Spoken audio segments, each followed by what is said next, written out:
The cold hard ground, covered by shadows of triumphs and failures that last. The blanket now lifted by the warm breath of spring, anticipation as the die will be cast. It's opening day, sun's high in the sky. In short sleeves, we come with no cares. They'll yell, "Play ball!" a cadence we've yearned, as peanuts and popcorn fill the air. The crack of the bat, the dew on his shoes, the long winter's nap now broken. It's opening day. It is opening day. No better words ever were spoken. Edge of our seats, set to explode on a hard hit bullet to the gap. A dive at the wall, moonshot or strike out, we erupt with a deafening clap. This year's the year. We can all dream the dream, the hope of new season in play. From dawn to past dusk, and sea to sea, we rejoice for its opening day. Opening Day by D.M. McGee, 2024.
Down a beer?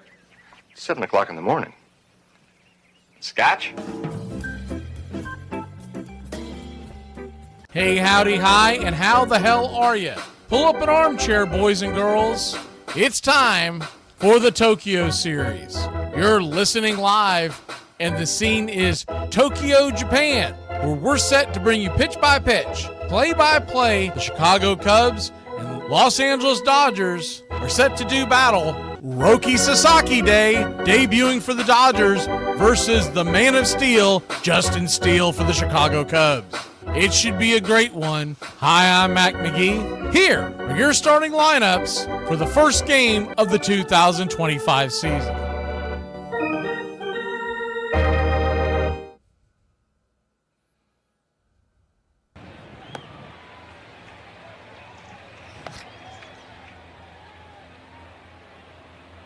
Leading off and playing designated hitter, Shohei Ohtani, batting .400, 2 for 5 on opening day with 2 runs scored.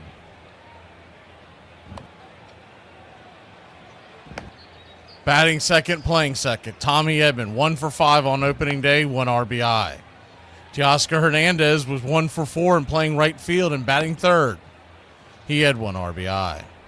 Batting cleanup and behind home plate, Will Smith, 1 for 2 with an RBI on opening day.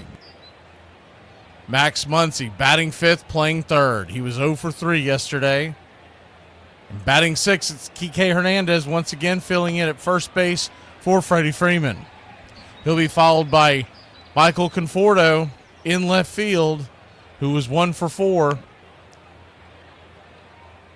Miguel Rojas, batting eighth, was also 1 for 4. He's batting eighth and playing short. Alan Paez is in center field and batting ninth. He was 0 for 2 on opening day. On the mound for the Los Angeles Dodgers, it's Roki Sasaki, his major league debut. Acquired in the offseason from Japan by the LA Dodgers, he'll be going head-to-head with Justin Steele. The left-hander finished third in 2023 in the National League Cy Young race. Batting leadoff for the Chicago Cubs and playing left field, Ian Happ. He was 1 for 3 on opening day. Seiya Suzuki is the designated hitter and batting second. 0 for 4 yesterday, followed by Kyle Tucker, who is batting third and in right field. He was also 0 for 4. Matt Bush, batting cleanup, playing first, 0 for 3 on opening day. He'll be followed by Shaw, who is batting fifth and playing third. The rookie went hitless on opening day. Playing shortstop and batting sixth, Dansby Swanson, 1 for 3 with the run scored.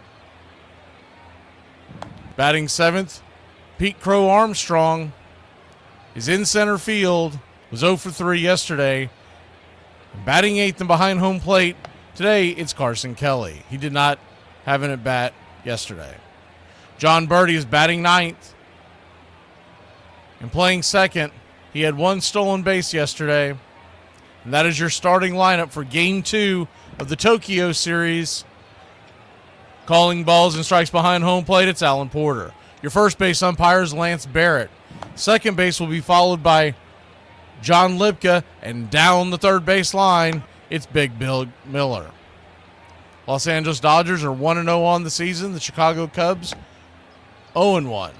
Cubs look to even up the series as we get set for pitch-by-pitch, play-by-play. Roki Sasaki's heading to the bullpen to warm up. He was 29-15 in the NPB with a 2.10 ERA. We will be back in a flash. Cubs, Dodgers, Tokyo Series. Get you some coffee. We were able to bring the game to you. Let's go. Here are your 2025 National League Central PECOTA projections. Projected in last place in the NL Central, the Cincinnati Reds at 74.9 wins, 87.1 losses. In fourth, it's the Pittsburgh Pirates, 75.5 wins to 86.5 losses. St. Louis Cardinals are projected at 77.7 wins and 84.3 losses. And the Milwaukee Brewers, defending division champions, are projected to just miss the 80 mark at 79.8 with 82.2 losses.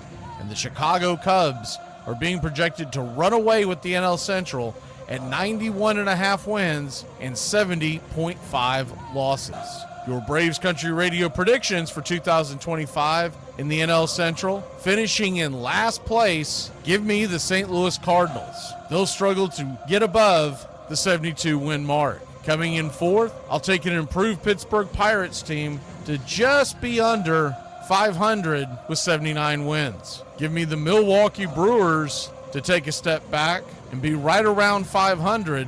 We'll give them the benefit of the doubt and see 82 wins. And the Cincinnati Redlegs to finish in second in the NL Central. A good young core takes the next step and finishes just above 500 with 82 to 83 wins. The Chicago Cubs will win the NL Central, but not by a landslide. Give me the Cubs to win the Central, getting it done with 86 wins. And that's your Braves Country Radio 2025 Pacoda projections. Make sure to tune in for Braves Country Radio's 2025 preview show. We'll do predictions for all 30 Major League Baseball teams, give you our picks for division winners, wild card teams in the National League and American League, along with MVP and Cy Young predictions. That's right here on Braves Country Radio.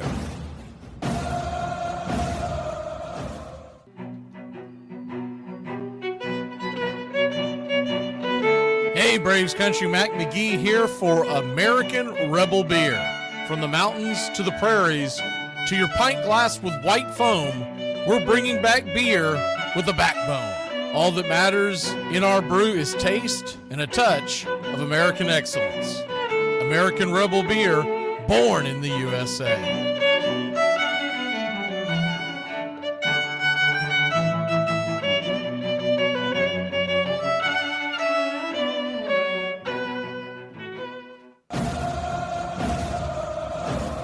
Here are your 2025 National League West Pagoda projections. Sitting in last place and expected to have one of the worst records in all of baseball, the Colorado Rockies are projected at 54.6 wins, 107.4 losses. The San Francisco Giants are looking at fourth place with 78 wins and 84 losses. While the San Diego Padres are coming in at 86.7 wins and 75 losses. Arizona, the Diamondbacks are expected with 87.4 wins and 74.6 losses.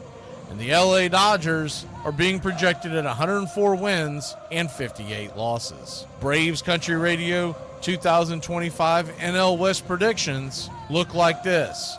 We'll keep the Rockies in last place, hovering around 58 or 59 wins. The San Diego Padres will continue to look to sell off and could hurt them at the trade deadline. So we'll put them at fourth place, coming in with about 75 to 78 wins. We'll put the San Francisco Giants in third and look for them to flirt with the wild card at around 80 to 81 wins. The Arizona Diamondbacks will be looking up at the Dodgers like the rest of the baseball world with about 86 wins. We'll have the Dodgers at about 102 as they take the foot off the gas heading towards October. And that's your Braves Country Radio 2025 Pacoda projections. Make sure to tune in for Braves Country Radio's 2025 preview show. We'll do predictions for all 30 Major League Baseball teams, give you our picks for division winners, wild card teams in the National League and American League, along with MVP and Cy Young predictions. That's right here on Braves Country Radio.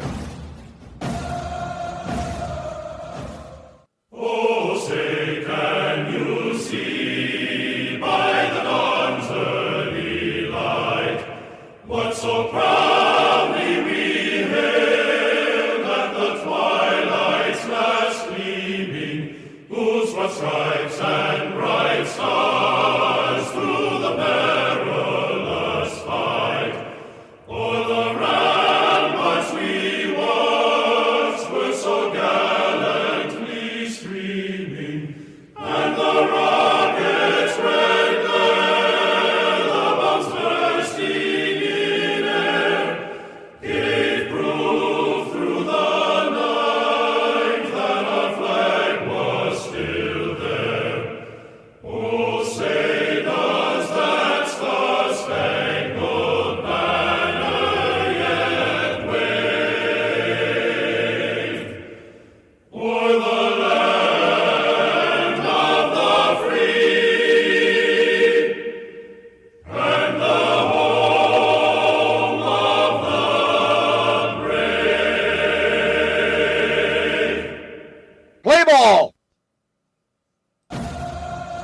bursting In 1953, Braves win last game for Boston. Milwaukee loses it. That's the Boston Globe headline as the city's National League franchise is moving to Milwaukee, Wisconsin. The National League owners officially approved the Braves move from Boston. The team is on the field, beating the Yankees in the fifth inning 3-0. The club now representing Milwaukee as of 2:33 p.m. Eastern Time, blows the lead, dropping a 5-3 decision to the Yanks in Bradenton, Florida. The move made the Braves end their 77-year association with the city of Boston, becoming the first major league club to move since Baltimore shifted to the New York Highlanders, later on becoming the Yankees in 1903. On this date, 1974, country singer Charlie Pride, best known for Kiss an Angel Good Morning, plays for the Texas Rangers in an exhibition game at the team's Pompano Beach training camp. The former Negro League right-hander grounds out and singles in 2 attempts in the team's 14-2 loss to Jim Palmer and the Baltimore Orioles.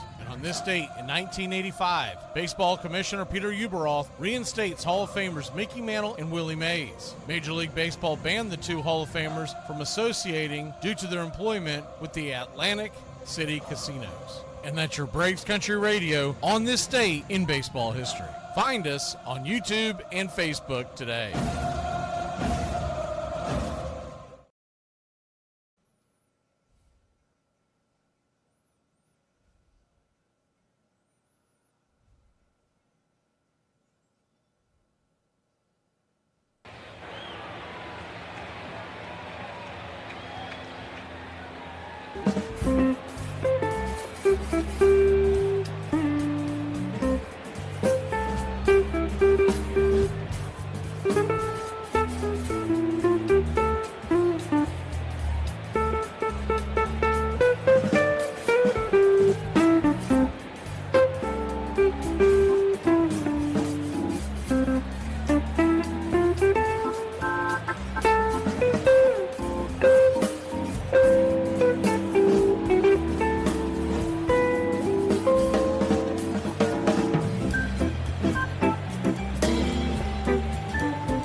Welcome in. Shohei Ohtani's taking his final warm-up swings as Justin Steele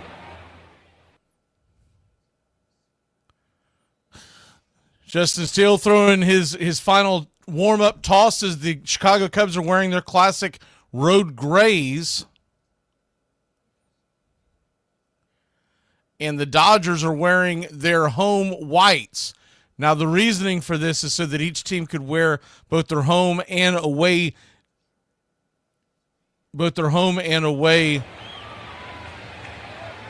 jerseys in games 1 and 2, though the Cubs are considered the home team, though it feels like that the Dodgers are the home team, if that makes sense, because this is actually taken from the regular season schedule.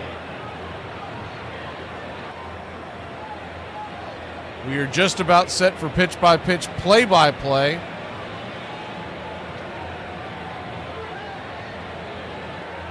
Dodgers, Cubs. And here's the first pitch on the way from Justin Steele. Swung on and belted high and deep into left field, going back on the track, making the catch at the warning track for allowed out number 1 was Ian Happ. Wow, did he give that a ride. He was first pitch hunting there.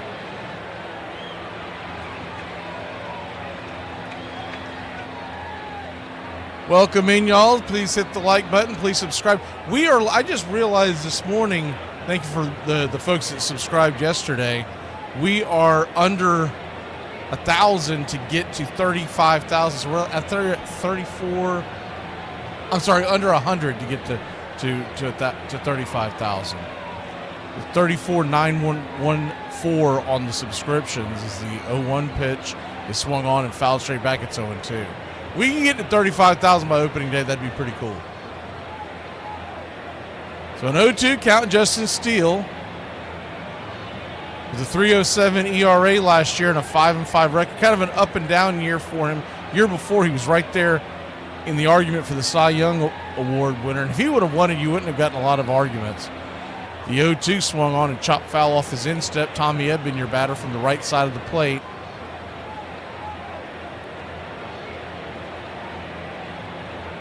So an 0-2 count. We're adding some emojis at the next break. We were trying to get that done. So we'll, as soon as we get those in, we'll let you know. The 0-2 pitch, 94-mile-an-hour fastball. Swing and a miss, strike three. Got him with the high heat. 2 down. And Justin Steele does not look like Justin Steele. He has got like a Captain Caveman look this year. Normally pretty clean cut. He's got a kind of a scraggly half beard and a scraggly, hasn't been to the barber in quite some time.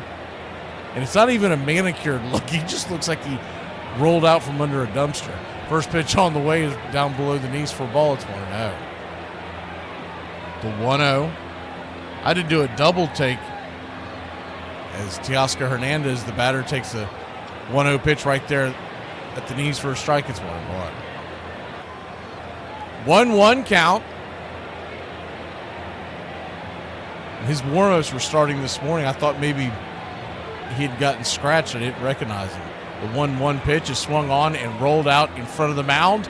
Jumping on it, firing it down to first is Kelly, and that'll end the inning. 1, 2, 3. 3 up, 3 down. We'll be back in a flash. Roki Sasaki, Major League debut when we come back. Say the weird thing. Okay. Do you ever brush your hair and then you see a few pieces come out, or you're outside and you touch your head or your hair and a couple pieces come out? Do you ever think that maybe one of them will fly off into the wind and it'll land in a crime scene and then you'll be convicted you didn't commit? Because sometimes I think about that. Hey, Braves Country, I'm Mac McGee. Join us for Pitch by Pitch, Play by Play, the classic call of Braves Country baseball. We're bringing you Atlanta Braves baseball all year long. Jump into our pregame show, Braves Country Today, just before first pitch. Stick around for the postgame show, Braves Country Tonight, where we will open up the phone lines and react to your calls or your comments all year long. That's Braves Country Radio, pitch by pitch, play by play, your home for the classic call of Braves Country baseball. When I was a boy, I played baseball, and I would go to baseball games as much as I could. One of the most important moments of the game was when the national anthem was played. Everyone stood up. I would go with my friends, we'd have on our baseball games, we'd take them off. It was at this moment that there was a certain sense that we were all American. And when I would play the game with my friends, we would be in the ballpark. We would follow the ritual that was at the stadium. And so we would have the national anthem, and we would sing the national anthem when we would play, playing in some playground somewhere, or some little grass field, and we would do the national anthem. And we put our hats over our hearts and everything. And I don't think there was anything in America that made me feel American except baseball. Welcome back. We are set for the first pitch of Roki Sasaki's career, and the youngster fires a fastball about knee-high, just below the knees for a ball. 100 miles an hour. It's 1-0. Acquired in the offseason, the 1-0. Kicks and swings, fouls it down the third base line, fouling out of play. It's 1-1. Righty-lefty matchup. Ian have to lead us off, then Seiya Suzuki and Kyle Tucker.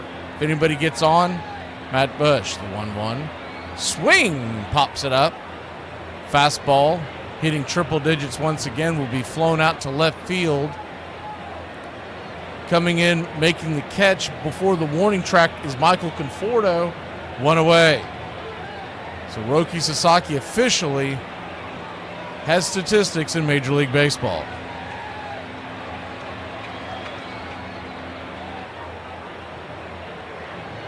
Get the screen set up for you here. We're still checking to see if we can get that 3D kicking for you. First pitch on the way. Righty-righty matchup to Suzuki is down and away for a ball. It's 1-0. So, you know this has got to be one of the guys that the youngster Sasaki looked up to. Suzuki, fellow countryman. Righty-righty.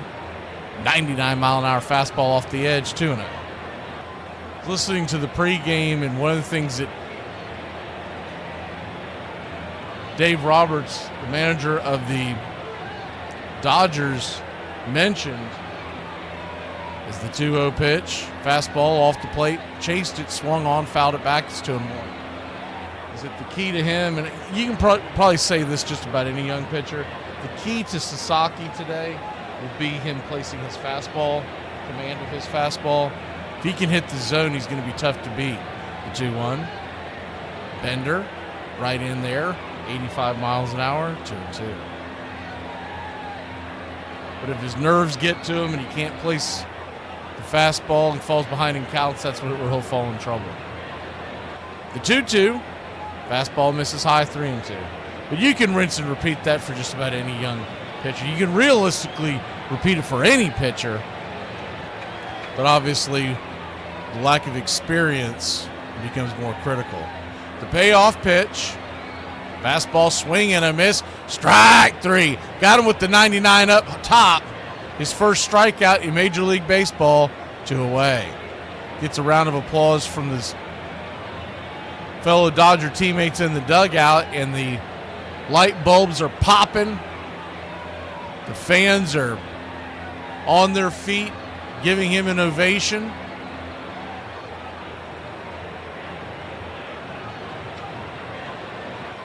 You know his heartbeat's got to be going 100 miles an hour right now.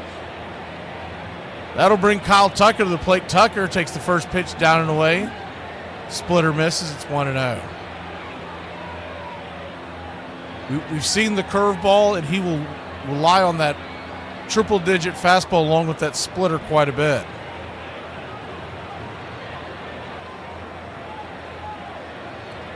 Tucker steps out of the box, taking his time out. 1-0 pitch. Kicks and fires. Swing! That ball's hit high, but not deep at all. It'll be in center field. Coming in, making the catches, Alan Pius, and that will end the inning. 3 up, 3 down for the youngster. We'll be back in a flash. Second inning we go here in Japan. Say the weird thing. If you have a whole lot of junk to get rid of, it's cheaper to go buy a storage unit for $29.99 a month. Pay for it for 1 month and never do it again, rather than to go buy a $300 rollaway dumpster. Plus, you get a little extra side mission to where you can actually go to the auction and watch somebody buy your junk. All right, I wanted to touch base about tomorrow. Sam, I know that you already arrived in D.C. I'll be there later on this evening. Brian, what is your status right now? Yeah, so I just landed in Washington as well, so I should be all set for the... Brian, why are you still at the airport? You should have been on the same flight as Sam, no? Wait, yeah, I actually didn't see you, Sam. I mean, my flight was like 6 hours. My flight was 1 hour. Yeah, Brian, you're in Washington, D.C., not Washington State, correct? Wait, is there a difference? There's an enormous difference, Brian. They're on opposite sides of the United States, different coasts. Brian, did you read the travel folder handbook I gave you? Because it had your ticket and itinerary in there. You didn't have to buy your own flight. Okay, well, I don't have enough room in my luggage for like 20 handbooks. I don't get like... Well, maybe a handbook would have been helpful because you ended up in the wrong damn city. Okay, well, I feel like sometimes I work in like the tortured HR department. This is like... Is that a Taylor Swift reference, Brian? No, that'd be unprofessional. I don't think, like... There's nothing unprofessional about Taylor Swift. The same crew that demolished Ebbets Field now took down the Polo Grounds. Other old stadiums would fall fast, victims of decaying inner-city neighborhoods and urban renewal. Sportsman's Park in St. Louis, Forbes Field in Pittsburgh with its formal gardens, and Philadelphia's palatial Shibe Park, where Connie Mack had worked for 42 years. The era of John McGraw and Ty Cobb and Honus Wagner now seemed very far away.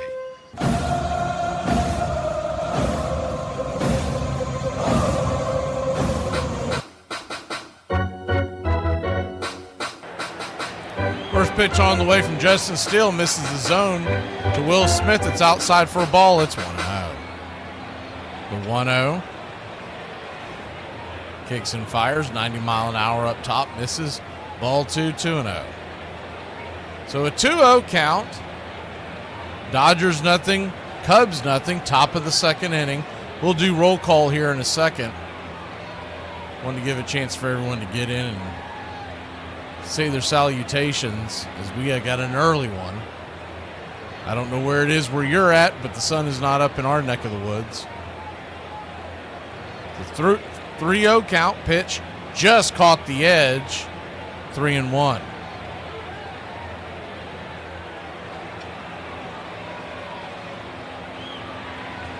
The 3-1.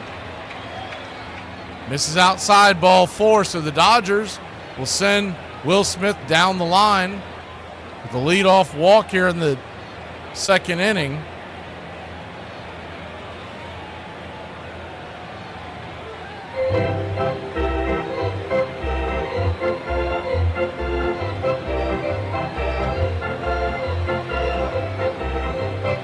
Lefty-lefty matchup. Max Muncy steps in. Strike right across the letters. Look like the slider. It's 0-1. The 0-1. Rips and fires. Fastball misses high and out of the zone. 1-1. 1-1 count.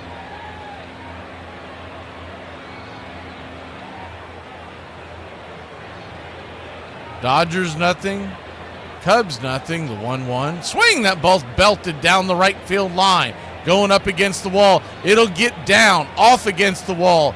Slaps up against the track, and it's going to be a double for Max Muncy and the LA Dodgers. The runner at first goes to third. They will hold him there.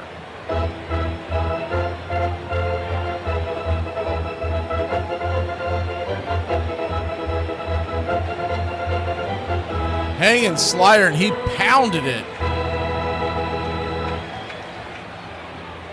into the corner. They were playing him a little bit to pull, but he slapped it right down there in the far corner just before the foul line. First pitch on the way to Kike Hernandez. That ball gets away. That ball gets away, and the Dodgers are going to take a 1-0 lead. Max Muncy will head down to third. Will Smith crosses the plate. See if that's a wild pitch or a pass ball. I'd say that's probably a pass ball. It did hit his glove. Taking another look at it. Yeah, that was just a bad job by Carson Kelly. You got to catch that one.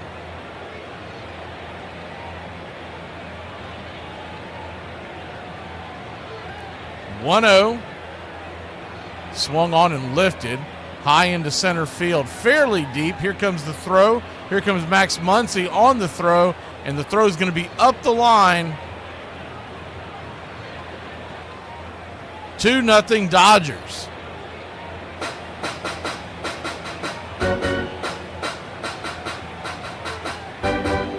So just like that, 2-0 Dodgers, top of the second inning.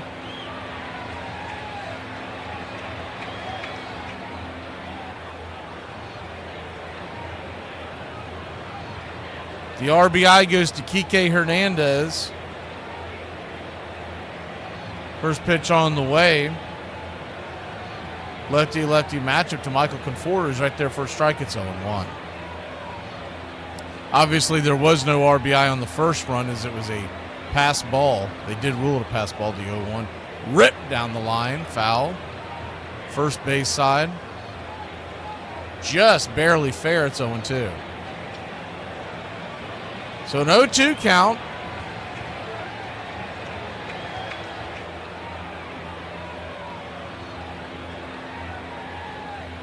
Swing! That ball's ripped up the middle. Diving attempt by John Birdie, but it'll go into the outfield. It's hit on the right side of the second base bag. You got a 1-out single for the Dodgers. Michael Conforto hit that ball right on the screws, right back up the middle. They were playing him to pull, and that was pretty much dead up the middle. No one had a chance. Of course, we talked about this yesterday, but the ball moves fast on the carpet here in Tokyo Dome. First pitch on the way is up top, misses high to Miguel Rojas, 1-0. Lefty-righty matchup, Rojas digging in, 1 on, 1 out, the pitch. Slaps a four-seamer right there, 1-1. Steele doesn't bring high heat, more of a control pitcher, the 1-1. Swing, chops it down the line, takes the slider below the knees, 1-2. He will get his fair share of strikeouts. 1-2 count.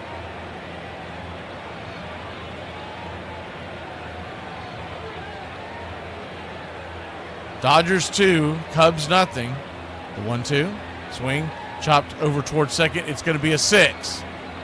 4, 6, 3, inning ending, double play, but not before the LA Dodgers make it 2-0. We'll head to the bottom of the second. Roki Sasaki will head back to work.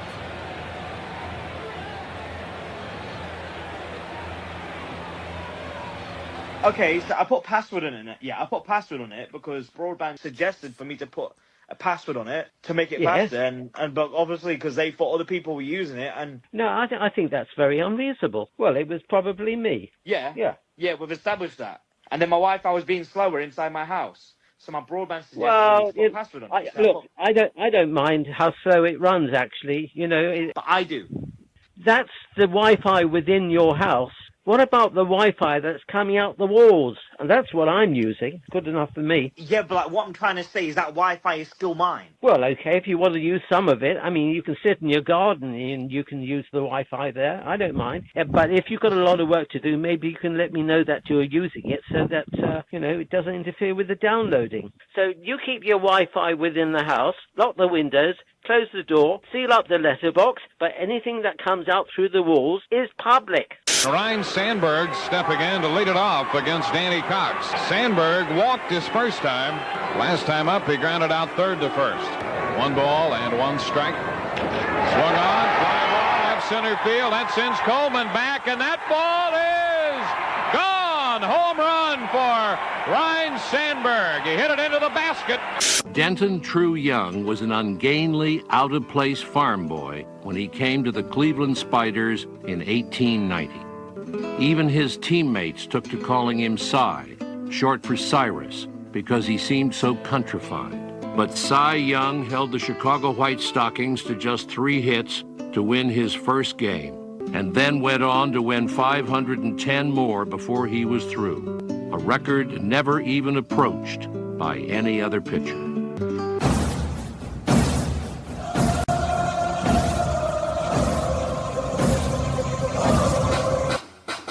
Welcome back. First pitch on the way from Sasaki to Michael Busch, who's leading it off this inning. He's outside wide for a ball, 99 miles an hour. It's 1-0. Righty-lefty matchup, the 1-0. Fastball misses out in and out of the zone, 2-0. So a 2-0 count. Time to do roll call. We had a special clip loaded for that, but we can't get it out of the drop box, so we're just going to do this a cappella. As the 2-0 pitch misses high and outside wide, 3-0. Good morning, David S. and Robert. Good to see you. The 3-0 just misses outside, ball 4. So he'll head on down to first. 1 on, nobody out. Good to see you, Hellion. Good morning, Gary the Real McCoy. I know I saw pushing buttons. Good to see you.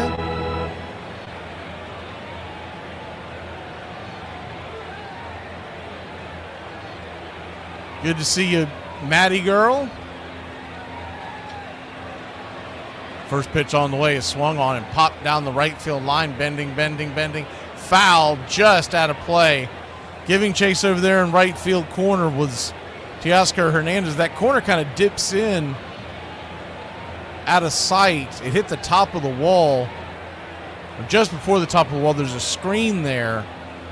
Not 100% sure why that screen's over there, but there's a screen over there, and it hit that screen and then bounced into the crowd. Who else do we have in here? Rocali or Rocall? It's kind of fitting for this. Good morning. Good morning, Chad and VR. Who else do we have in here? Good to see you, Barry.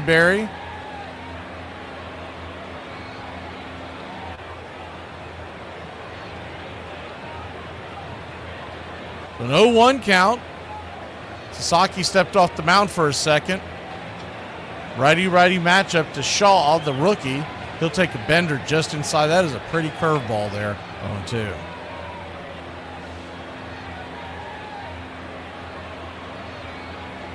Dodgers 2, Cubs nothing. Runner on first, nobody out. The 1-2 swing. That ball's lifted. Soft line drive over to short. Making the catch is Miguel Rojas. L6 in your scorecard. What a way. One down. Dansby Swanson will be the batter.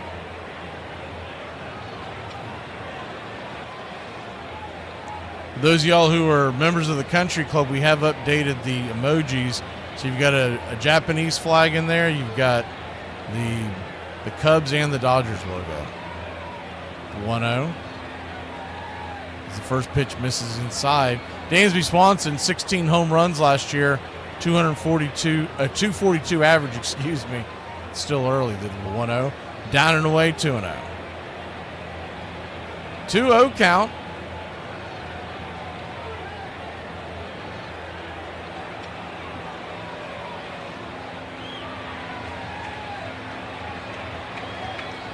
Sasaki comes set. Here's the pitch. Swing! That ball's rattled down the right field line, but fouling out of play. Tried to hit that fastball on the outer edge. Dansby Swanson, his whole career, he loves the ball the other way, and he'll drive it into the right center field gap if you'll give him the opportunity. But that one was a little too hot and on the corner. 2-1 count. Pitch on the way, inside, 97 miles an hour. 3-1. Looking at the current lines out in the desert, the Dodgers are now a -275 to win. The Cubs, you're getting 2.5 runs. So a 3-1 count as on the pitch, Bush stole second base. The 3-1 inside ball forcing the stolen base. Really didn't make much of a difference if they got runners on first and second, one away. Sasaki, youngster struggling with his command right now. His first start in Major League Baseball. Of course, he's in front of his countrymen as well. So there's the double jitters there. Wonder if he may not be long for this game because they talked about it wasn't as much as of an inning or a pitch limit. It was the stressful innings they were worried about with Sasaki. First pitch on the way is outside wide for a ball. It's 1-0. Dave Roberts said, as Pete Crow Armstrong, the batter, he mentioned that in a perfect world he'd love to get 4, maybe 5 innings out of it. The 1-0. Fastball misses out of the zone, 2-0. They got quite the investment on this kid. The last thing they're going to do is let him just twist in the wind. Good morning, Cheese.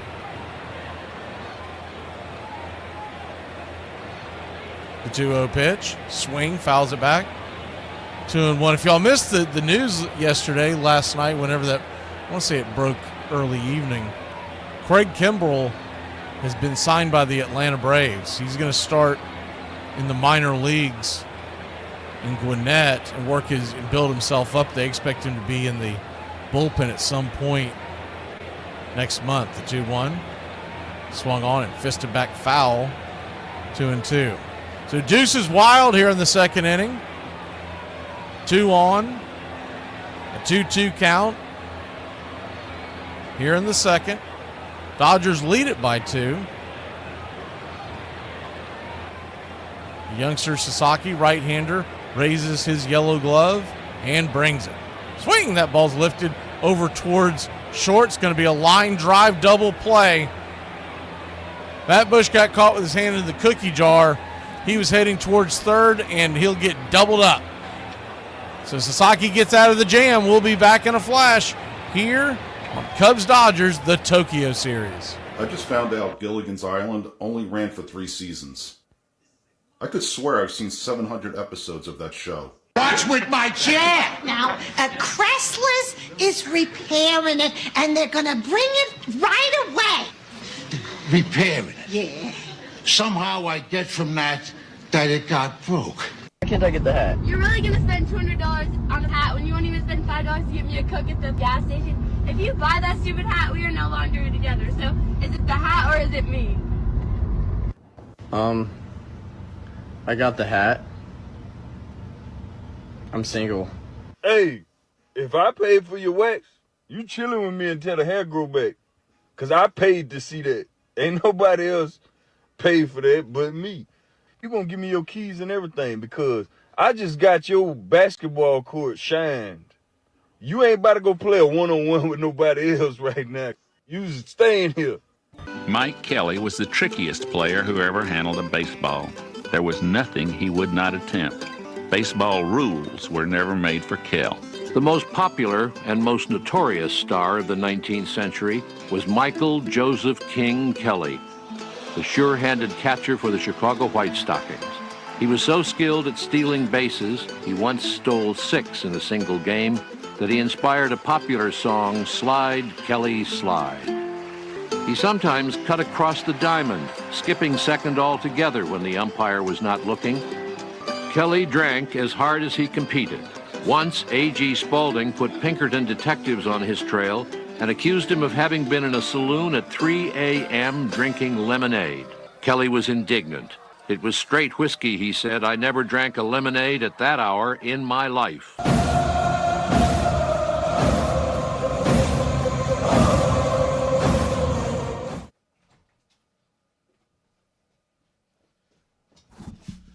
Welcome back. The 1-0 pitch to the right-handed bat of Alan Paez grabs the outer edge for a strike. It's 1-1. Dodgers 2, Cubs nothing. The 1-1 down and in, 2-1. Justin Steele beginning the third inning. Here with just 28 pitches on the evening here in Japan as the 2-1 pitches rattled down the line foul, 2-2.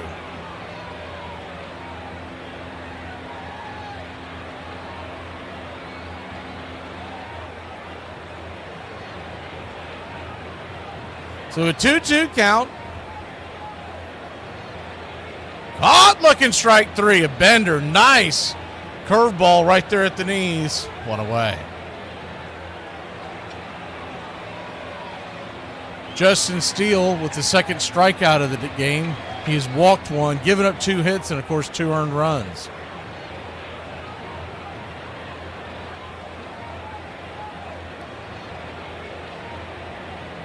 Shohei Ohtani will come to the plate. First pitch on the way. Up top for a strike, it's 1. Ohtani batting .333 on the young season. He went 2 for 5 yesterday, 0 for 1 today. Swung at the first pitch he saw and almost took it out of the building. The 0-1. Swing and a miss right there in his kitchen. It's 0-2. So an 0-2 count.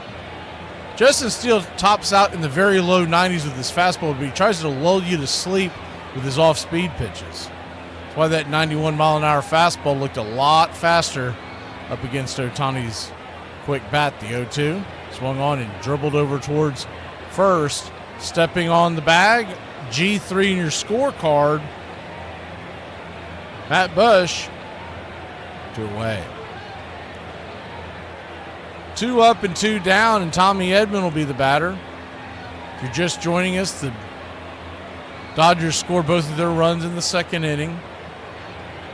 Cubs threatened in their own right in the second inning, then got doubled up on a line drive to short. First pitch on the way. Fastball up top, swing and a miss out of the zone. It's 0-1. Tommy Edman.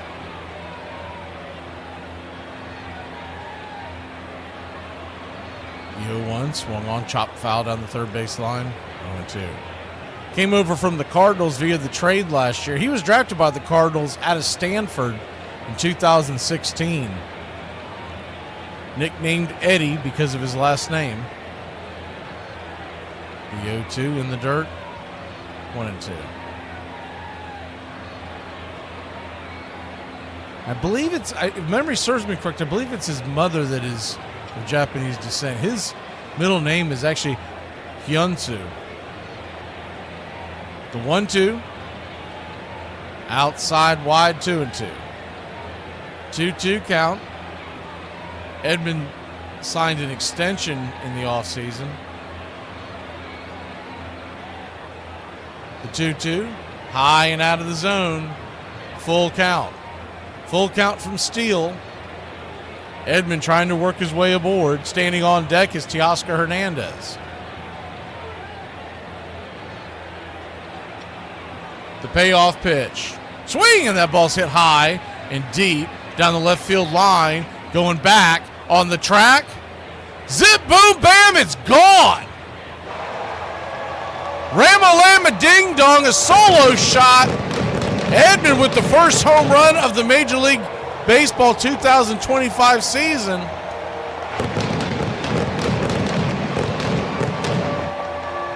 And it's 3-0 Dodgers.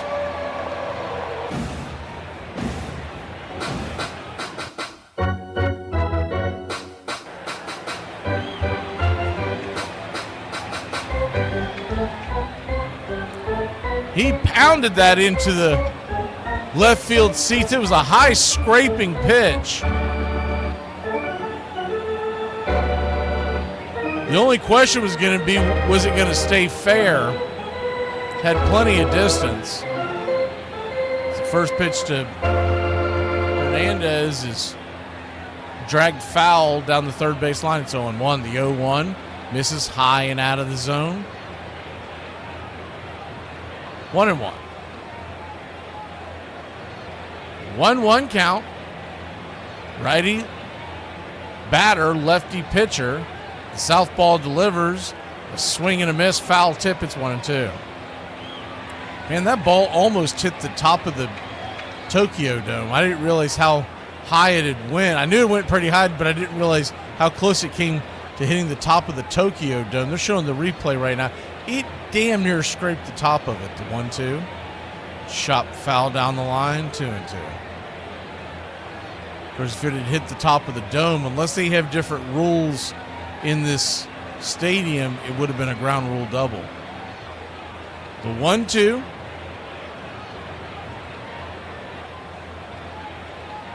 Kicks in, fire, swing and a miss, strike 3.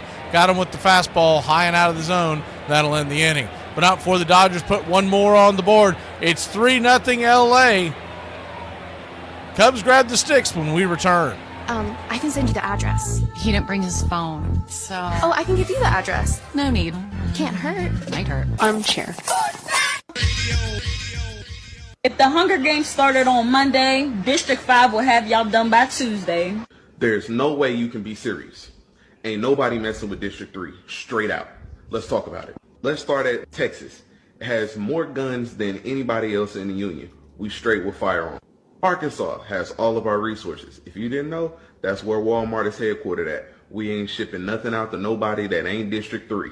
So resources. The Bible Belt, which is Louisiana, Mississippi, Alabama, Georgia, and Florida, they gonna beat your ass and then pray for you. Straight up. Ain't nobody messing with them. And that's where all the hitters come from. So we're going to send all them Floridians in early and take out whatever y'all got going on in the DMV, which ain't a lot of much. Be real. And if y'all try to invade 3, you're going to have to come through North Carolina and Tennessee first. That's where all the rednecks are with all their bunkers just ready to blow up folks. Bro, you're actually funny. I knew that. A lot of people know that. I'm okay. What's getting me is the actually. So I used to date this guy. And he. Oh, I don't think I'm ready to talk about that yet. Kelly and other carousing Chicago players were widely blamed for losing the championship to St. Louis in 1886. That winter, an exasperated Spaulding sold Kelly to Boston for the unheard-of sum of $10,000. Chicago fans were devastated, but Boston fans were so delighted they presented their new star with a house and a carriage drawn by 2 white horses in which to ride to the ballpark.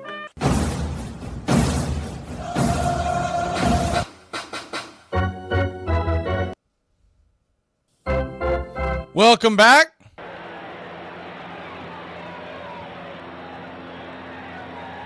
First pitch on the way to Carson Kelly is high and out of the zone. It's 1-0. The 1-0 righty-righty matchup. Sasaki kicks and fires, swing. That ball's chopped over to first. Should be an easy play. It is. Stepping on the back is Kige. 1 away. 1 down.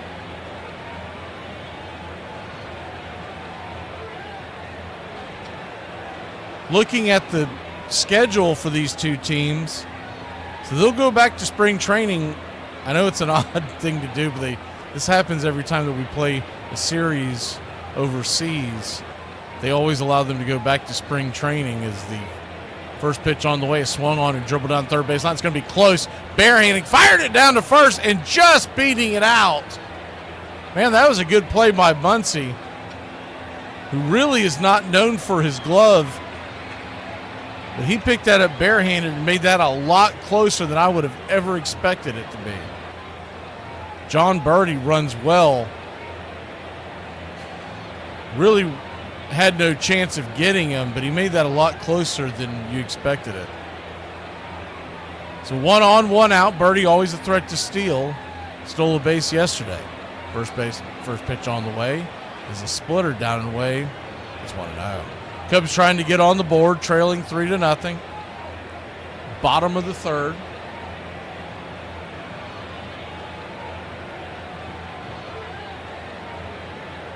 The 1-0 brings it down below the knees, 97 miles an hour. 2-0. 2-0 count as we welcome in our Facebook crowd. The 2-0 pitch.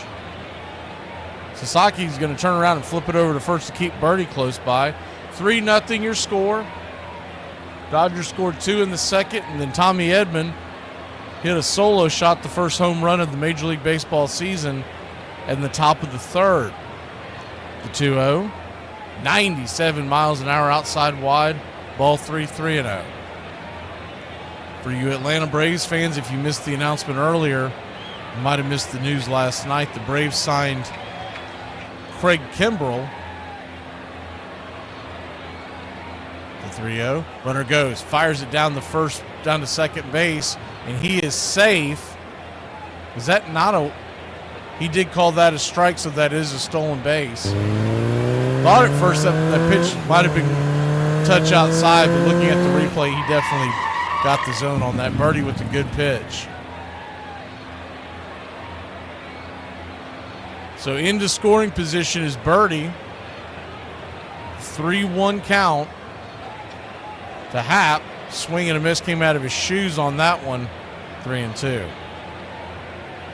That's one that he wishes he had back. He throws a true split finger. Sasaki does. He grips it with the finger split open, almost like a two-seam fastball, but with the finger split. Pitch on the way, down and in, ball 4. So the Cubs have something going here. Runners on first and second. 1 out. And Seiya Suzuki could tie this one up with one swing.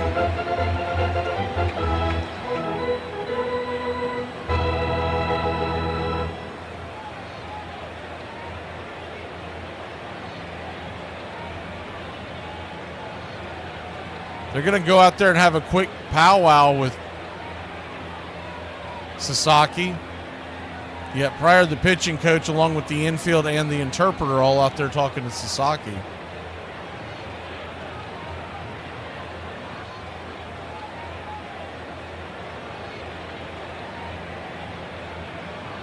Everybody will head back to their positions. Probably just more than anything else to give him a breather. 37 pitches in, which isn't terribly high, but you got to look at the nerves and everything else that's involved in this.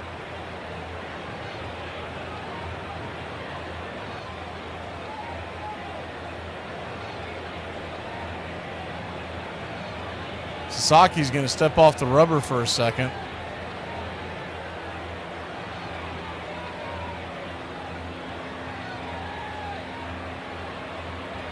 Dodgers 3, Cubs nothing. Runner on first and second, 1 down. Roki Sasaki, his first start. Of course, he's going up against Seiya Suzuki here, so all eyes are at the plate. Righty-righty matchup, first pitch on the way, down and in. Tried to get him to chase the splitter. It's 1-0. Roki Sasaki, if you're wondering, just 23 years old.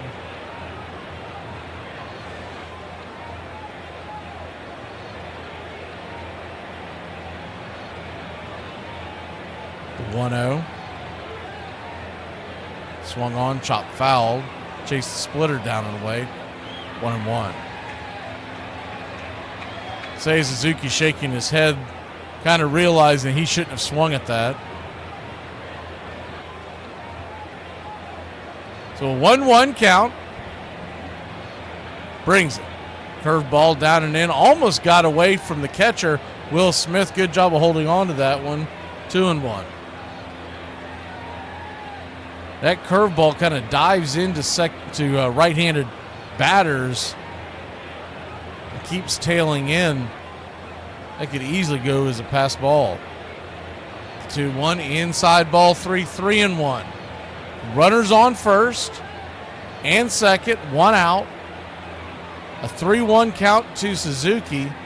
The only pitch of the at-bat that was called a strike was a swing and a miss strike that was well out of the zone. Standing on deck is Kyle Tucker. The 3-1 to Suzuki. Down and away, ball 4. So he'll head on down to first.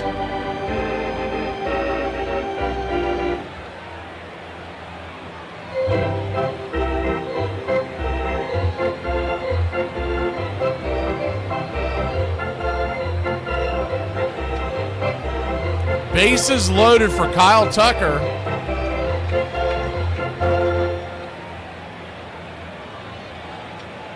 Righty-lefty matchup. First pitch on the way is down and away.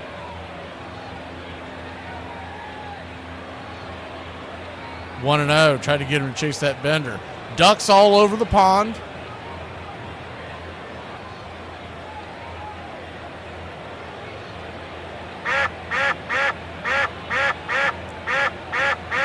The 1-0. Swing! That ball's fouled down the line. 98 miles an hour. Might have even been a touch below the knees on there. It's 1-1. 1-1 count. Dodgers lead it 3-0. We're just getting going here in the third inning. Pitch. Down and away. Trying to get him to chase that curveball. 2-1.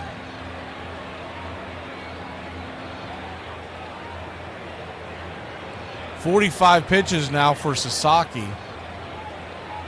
It's got to be close to 20 pitches in this inning. The 2-1. Inside ball 3-1. 98 mile an hour fastball. Really struggling with this control. You got to figure some of it's nerves and some of it may just be fatigue. A long inning. Standing room only here in the Tokyo Dome. The 3-1 pitch. Down and in, ball 4. So the Cubs will score their first run of the game, just their second run of the series, and it's 3-1, climbing back in it.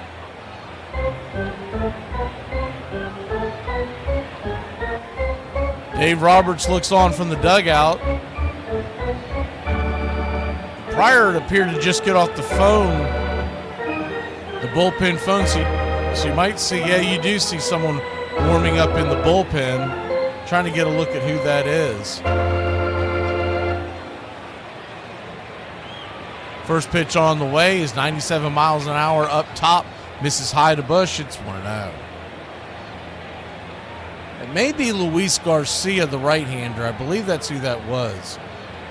They have a strange angle in the camera at the bullpen there, but I believe that was Garcia, the 1-0. Fastball misses high and out of the zone. Called for a strike, though, 1-1. He needed that strike. 1-1 count. Kicks and fires. Swing! Fouls it away, 97 miles an hour, 1-2. So now Sasaki's got a chance to get this thing straight. You know he'll try to be leaning on that splitter, and of course Bush has to be keeping an eye on that, but you can't sit on it because he brings 90 plus. The 1-2. Curveball misses outside wide, 2-2. He just hasn't had control of that curveball in this inning. Looked really good at the beginning of the game. I wonder if they'll keep going back to that. The 2-2. Fastball. Caught looking, strike 3. 2 away. 98 miles an hour, P at the knees. Just kissing the black on the outer edge.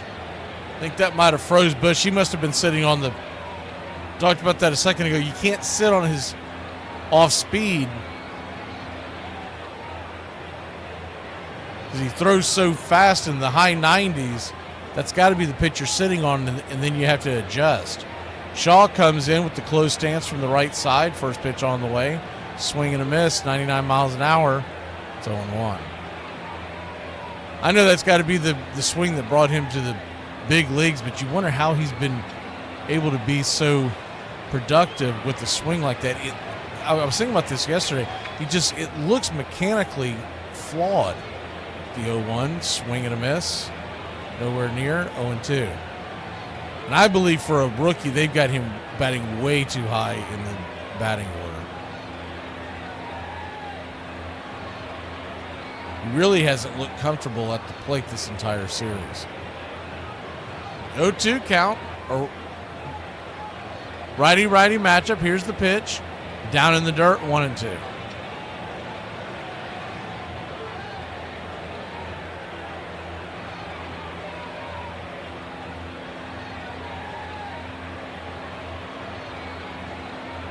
The 1-2. Bases loaded, 2 outs. Cubs have scored a run in this inning, but still trail by 2. The pitch, swing and a miss, strike 3. He looked clueless and lost in that entire at bat.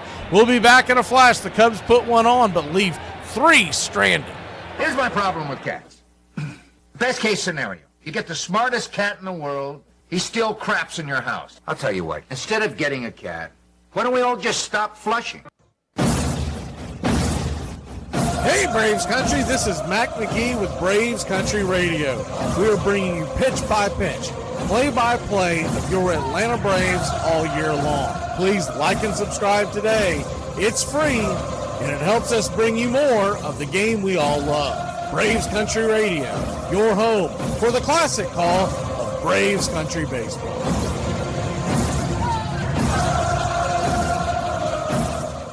I was a natural-born kicker, bent upon making trouble for others.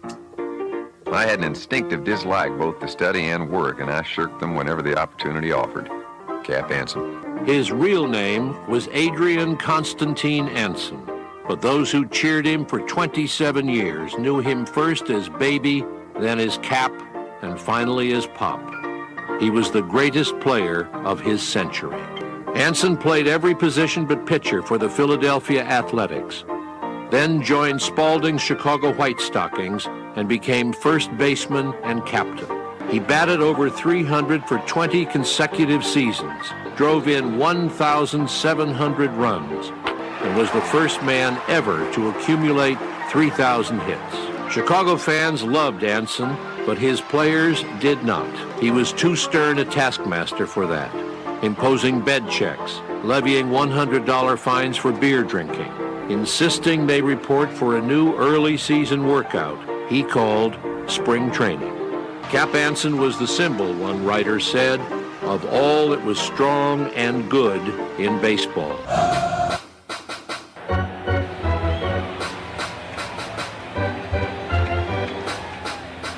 First pitch on the way.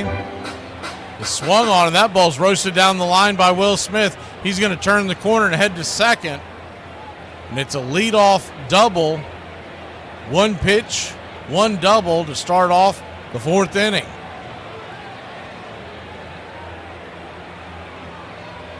Steele just tried to lay one in there.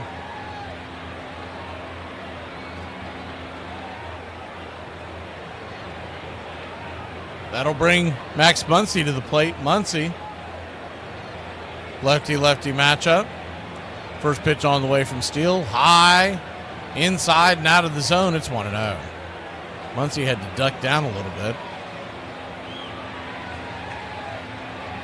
Looked like that was a slider, nowhere near the zone. 1-0 count. Steele comes set and delivers. 89 mile an hour. Cutter misses. 2-0.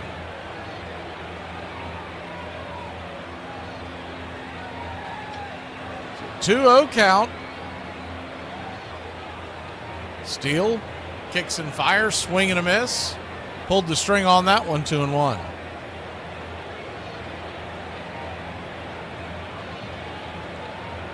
The Cubs will go back home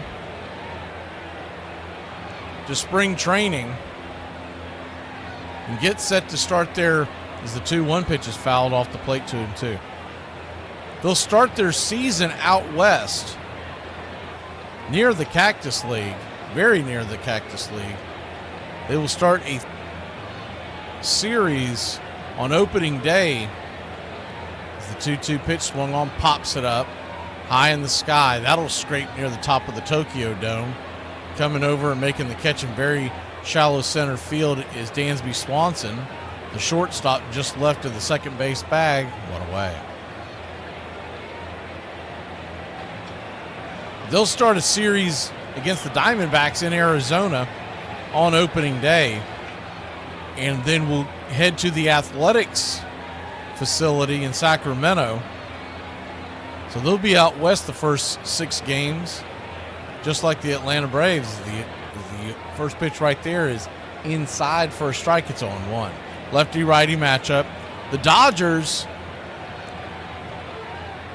will start their season as the 0-1 in the dirt, 1-1.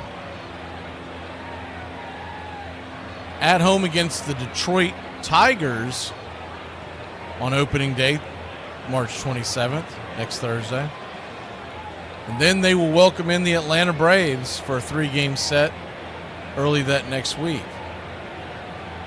The 1-1. Fastball right there at the knees. 1-2.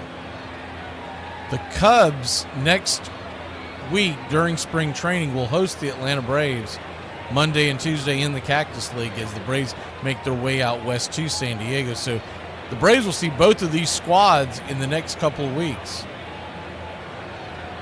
1-2, misses outside, 2-2. Looked like it might have grabbed the zone. Of course, no ABS here in the regular season. That was very, very close.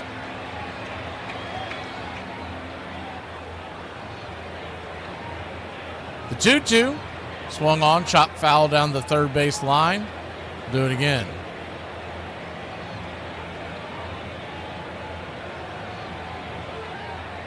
Congratulations, Zay. 2-2 count.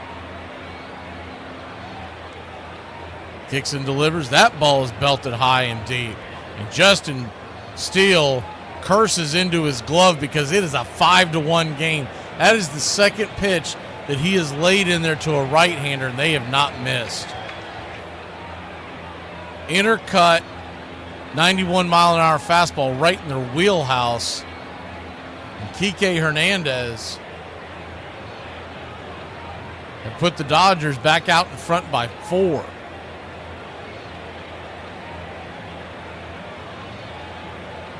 Ouch. As soon as Steele let go of it, he started cursing into his glove. He might be cutting his hair after this start.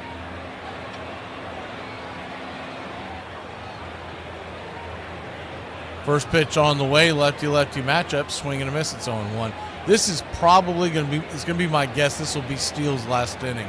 They want to get him through this inning. He's at 57 pitches.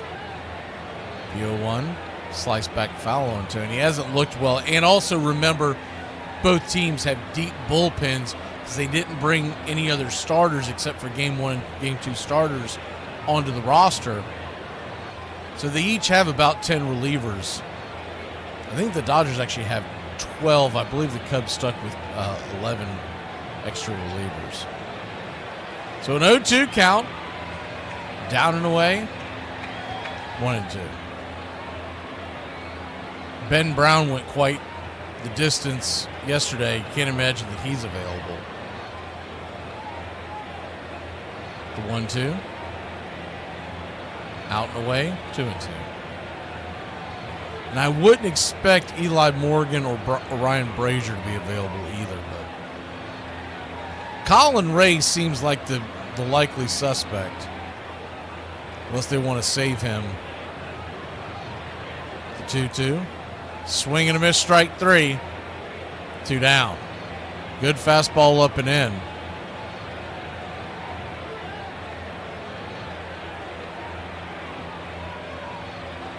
Five to 1 your score, top of the first. 2 outs as the sun's starting to peek over the horizon here in the east. In the far east, it is Thursday, about 8 p.m. Eastern, just past it. Or 8 p.m. local time, I should say, not Eastern. Local time in Japan. First pitch on the way to Rojas is right there for a strike on the outer edge. It's 0-1. Lefty-righty matchup, the 0-1. Misses high, 1-1.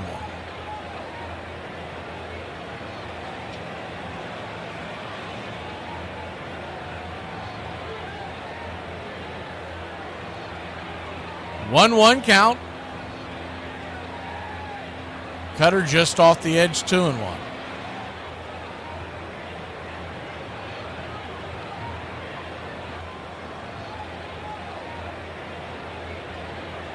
Dodgers 5, Cubs 1, top of the fourth, 2 outs. Lefty-righty matchup, the 2-1 pitch. Floats a curveball there on the outer edge, 2-2. The Steele is a strike away from getting out of this inning. And they could bring him back out there for the 5th. You just wonder with that many pitches as the 2-2 misses outside wide. Full count.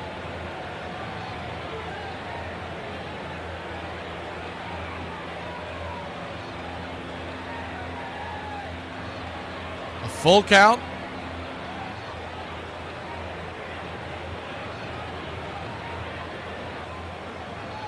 Rojas digs in. Paez on deck. Swing and a miss, strike 3. 90-mile-an-hour fastball up and out of the zone. That'll end the inning. But now for the Dodgers, tack a couple more on. We might have ourselves a shootout. The Cubs have been getting guys on. Can they get them across when we come back? So my wife and I share a sense of humor. No, we don't. We have to because she doesn't have one.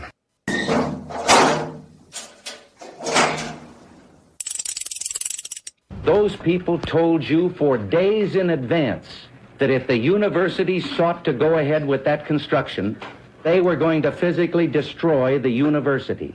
Now, why did you negotiate many times? Negotiate? What is to negotiate? What is? Well, university is a public institution. That's it's right.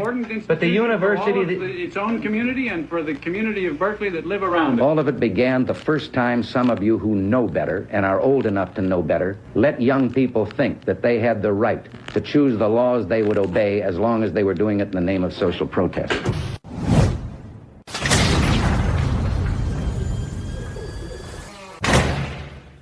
Here are some baseball facts you might not have known. In 1978, the Yankees handed out candy bars with Reggie Jackson on the wrapper called Reggie Bars. When Jackson was playing for the Baltimore Orioles, he said, "If I played in New York, they'd name a candy bar after me." In a 1947 college baseball game between Yale and Fordham, each team had a very notable player. The first baseman for Yale was future President George H.W. Bush, and the Fordham center fielder was legendary Dodgers announcer Vin Scully. H.W. Bush and Yale would go on to win the game 3-1. You see a guy hit the ball out the ballpark, grand slam home run to win a baseball game. And that same guy can come up tomorrow in that situation and miss the ball and lose the ball game. It can bring you up here, and don't get too damn cocky, because tomorrow it can bring you down there. See? But one thing about it, though, you know it always will be a tomorrow. You got me today, but I'm coming back.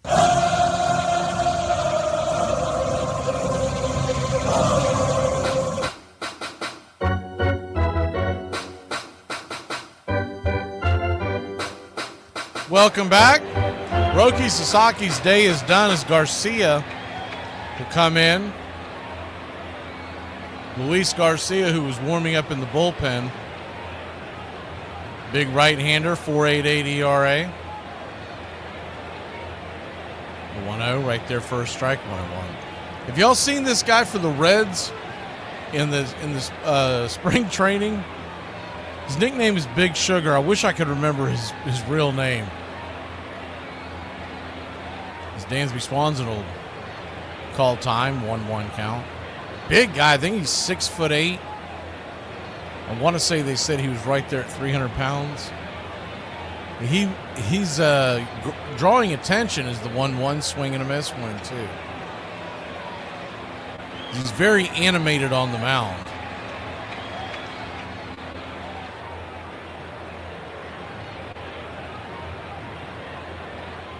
The 1-2 count.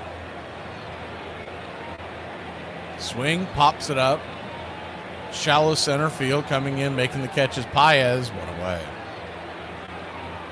I remember those Griffey bars pushing buttons. The Reggie bars were actually pretty darn good. I remember those when I was a kid. Everybody wanted a Reggie bar. Either that or we just thought it was good because he was a Major League Baseball player. I want to say it was very close to like a Nestle Crunch type of thing. First pitch on the way is swung on and chopped foul by Pete Crow Armstrong. It's 0-1. The 0-1. Kicks and fires. Swing and a miss. 1-2. Reggie was my favorite player, non-Brave, growing up as a young kid. Mainly because everybody hated him. It's like, man, what has this guy done to anybody? And I was a little too young to remember all the antics in the 70s. So I'm coming into it with him with his own chocolate bar in the early 80s. And you just knew who he was. He was a household name because of him playing with the Yankees. Little did I know at the time as the 0-1s dragged foul 0-2. Didn't realize he was on a very all-time Oakland A's team as well. I just missed that era. The 0-2 swing and a miss, chase that one out of the zone. Strike 3. Ball gets away for a touch. Armstrong will haul Buns down to first, but they'll toss him out. So a strikeout. 2-3 in your scorecard. 2 down.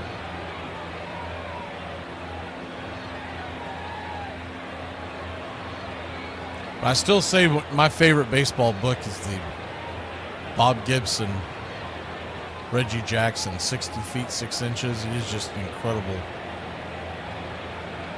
baseball book. As the first pitch is right there for a strike, it's 0-1. Just the two of them gabbing and the author of the book asking him baseball questions. The 0-1 down and in, 1-1. Basically, it is the book form of what a podcast is now. Never read it. Highly recommend it. The 1-1, chop foul, 1-2.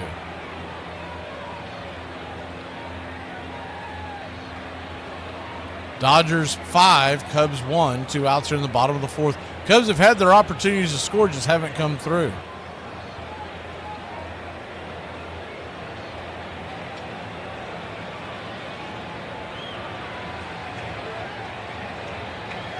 The 1-2 in the dirt. Good job to hold up there.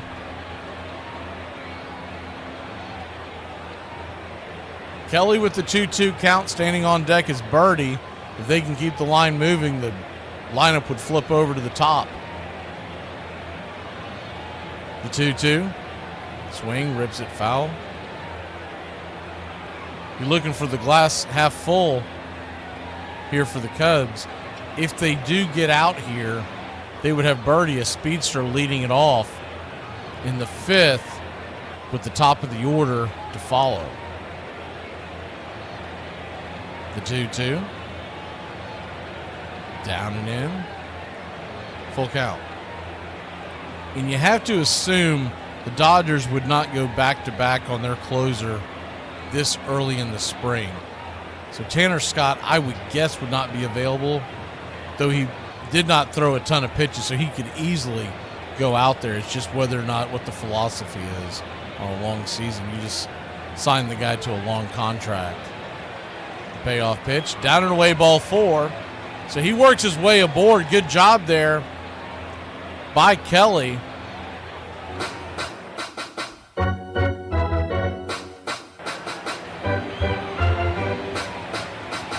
Birdie is 1 for 1 with a single and a run scored.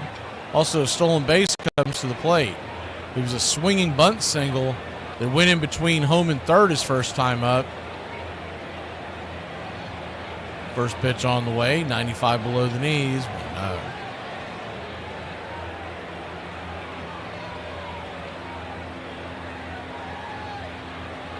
1-0 count.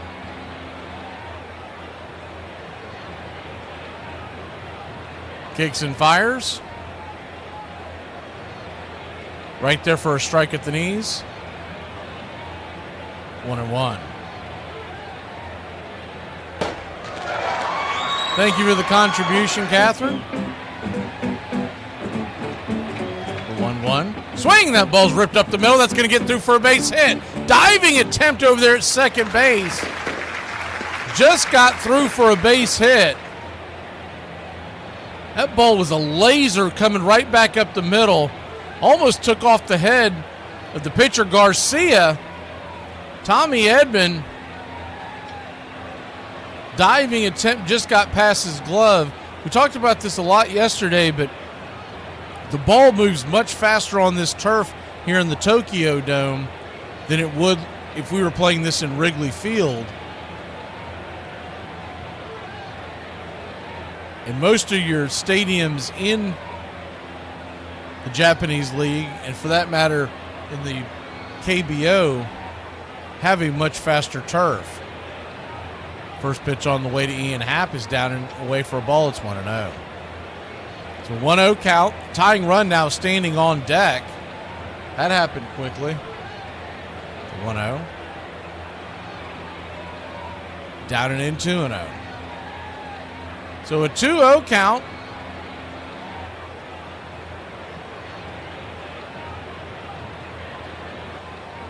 Dodgers 5, Cubs 1. Runners on first and second, 2 outs for Chicago. Here's the pitch. Swing! That ball's lifted into left field. That's going to get down for a base hit. 1 run will score, and it's 5-2. The throw will come to third to keep the runners at bay, but the Chicago Cubs are climbing back into it.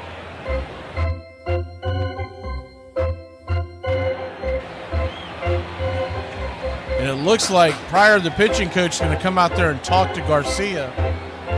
While he does that, we'll give you an on this date in history for March 19th.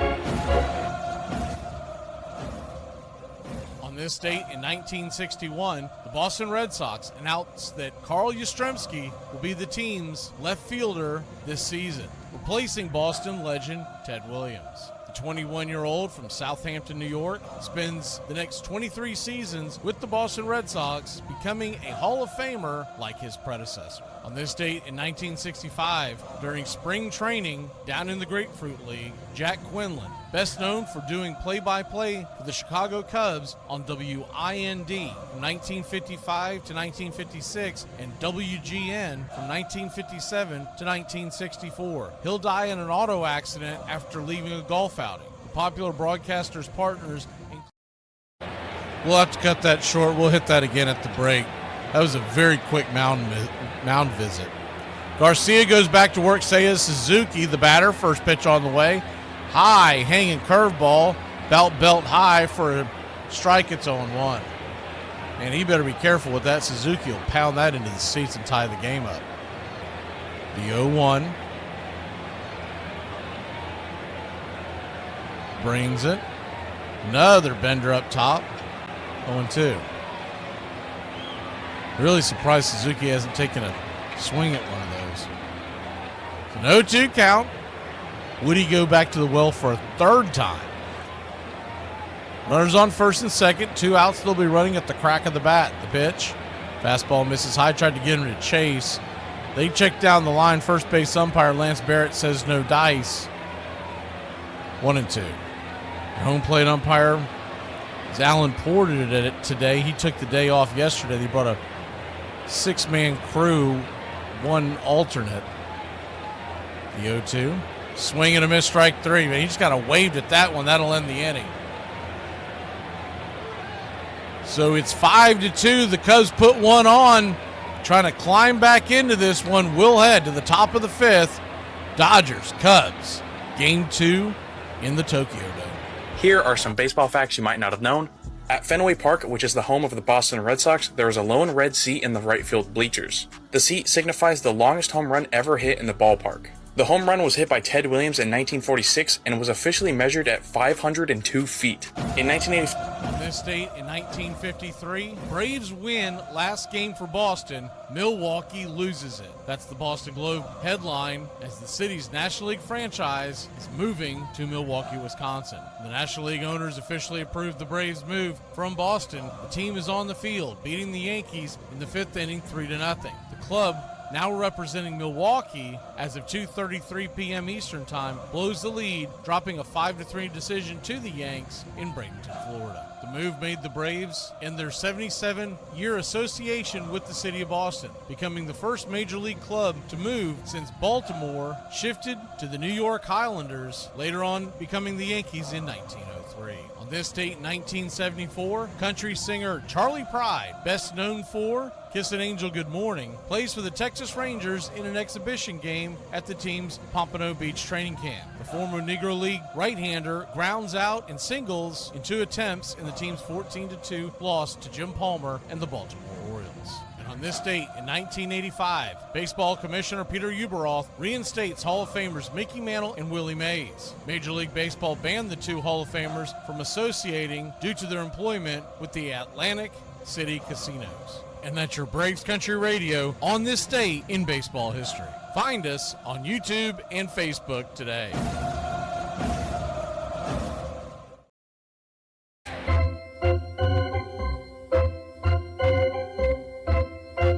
So that was the on this date for yesterday that we failed to put up there until the very end. So I wanted to play that for you. We'll hit the other on this date probably at the next break. We're doing those this year. I hope y'all enjoy them. And if you get a chance to go on TikTok, Braves Country X is the channel over on TikTok. We're just starting to build that. It's the first pitch on the way from Andy Paez is right there for a strike at the knees. It's 0-1. Righty-righty matchup.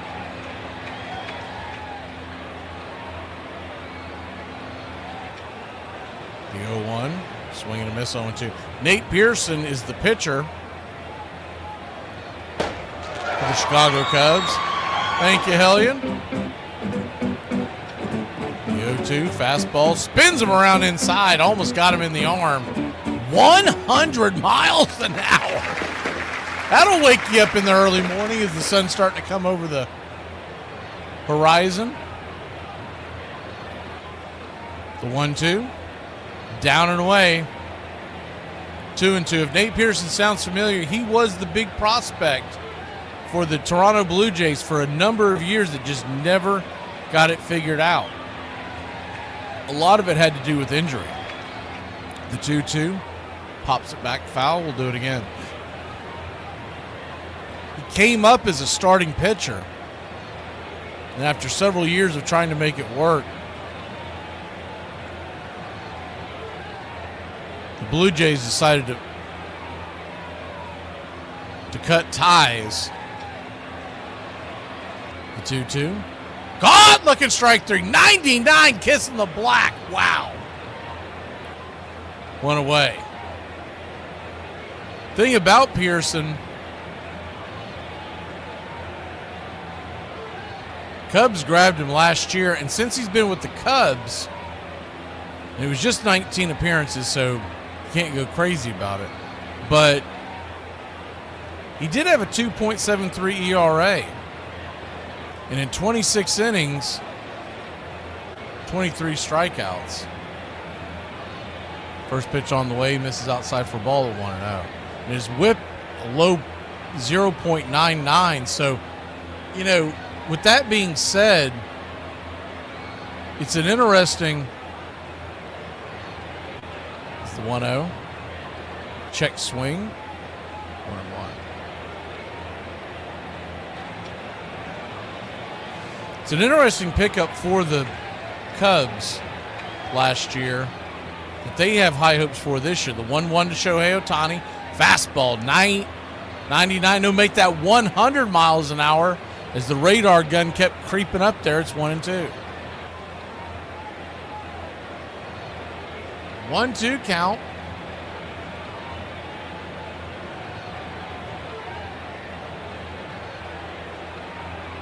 Kicks and fires from the right-hander to the left-handed bat inside.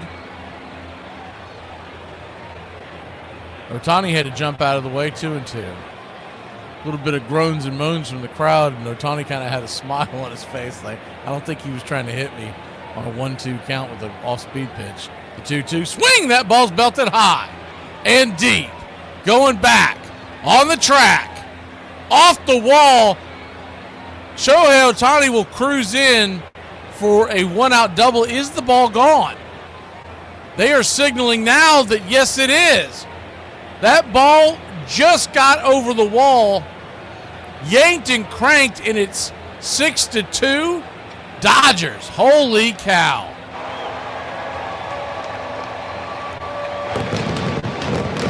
Greg Counsell wants to get a look at that.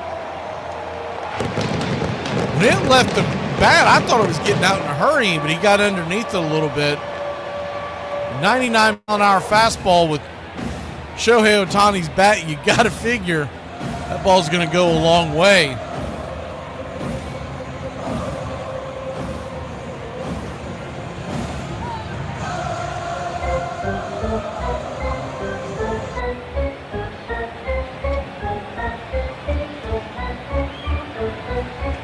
Quick powwow with the crew chief, Bill Miller. That ball scraped.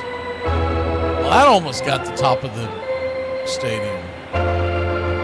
Oh, I see what the Cubs are saying. They're saying that a fan interference. Fans were hanging over the wall, like the Yankee fan, the kid Jeremy. What was his last name? I can't remember it. That interfered with the Yankee Baltimore home run. It does look like that they did go over the wall to get it. 2 or 3 fans there. They're calling it a home run, and I'm telling you right now, that's a bad call. That's a bad call by Big Bill Miller.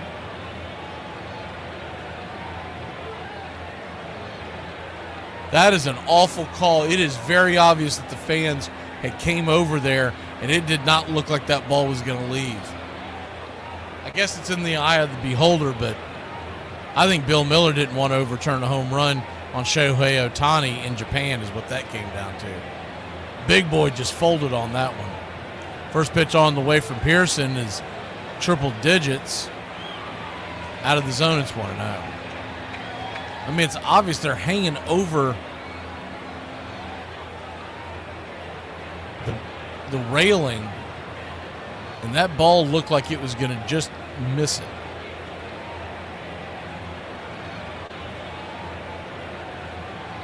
The 1-1 to Edman as we get back to the game. Right there on the outside part of the plate.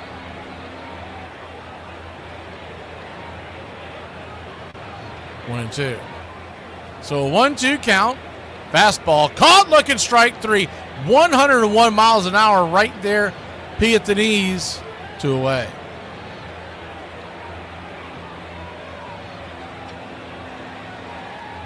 Two down.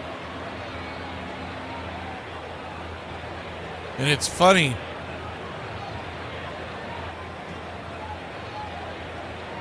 If you're watching the Dodgers broadcast, I got both the Dodgers, the National, and the Cubs broadcast. I'm just out of curiosity. The Dodgers and the National broadcast are both saying that there's no way that wasn't a home run. The Cubs broadcast saying, "What are you, nuts? That is not a home run." First pitch on the way to Teoscar Hernandez is popped up high in the sky. Coming over, making the catch for a loud but short out number 3. But not before Shohei Ohtani hits his first of the year. It's 6-2. Cubs will grab the bats and try to put some back on the board. Oh, I woke up sexy as hell again today. Hey, Braves Country. Braves Country is bringing you Braves Country Baseball. Braves Country comes to you every week. Hi, I'm Mac McGee. We'll be bringing you play-by-play, pitch-by-pitch of your Atlanta Braves. It's free to listen. Please like and subscribe. YouTube.com/@Braves Country. Braves Country Baseball for the fans, by the fans. On this date in 1961, the Boston Red Sox announced that Carl Yastrzemski will be the team's left fielder this season, replacing Boston legend Ted Williams. The 21-year-old from Southampton, New York, spends the next 23 seasons with the Boston Red Sox, becoming a Hall of Famer like his predecessor. On this date in 1965, during spring training down in the Grapefruit League, Jack Quinlan, best known for doing play-by-play for the Chicago Cubs on WIND from 1955 to 1956 and WGN from 1957 to 1964. He'll die in an auto accident after leaving a golf outing. The popular broadcaster's partners included Lou Boudreau and Charlie Grimm. And on this date in 2002, the Yankees Entertainment Sports Network, known as YES, launches at noon with a half-hour introductory show that will begin the broadcast of the evening exhibition that night against the Cincinnati Reds. The team-owned regional cable TV channel, modeled after Nesson of the Boston Red Sox, will carry the Bronx Bombers games and air New Jersey Nets NBA contests. And that's your Braves Country Radio on this date in baseball history. Find us on YouTube and Facebook today.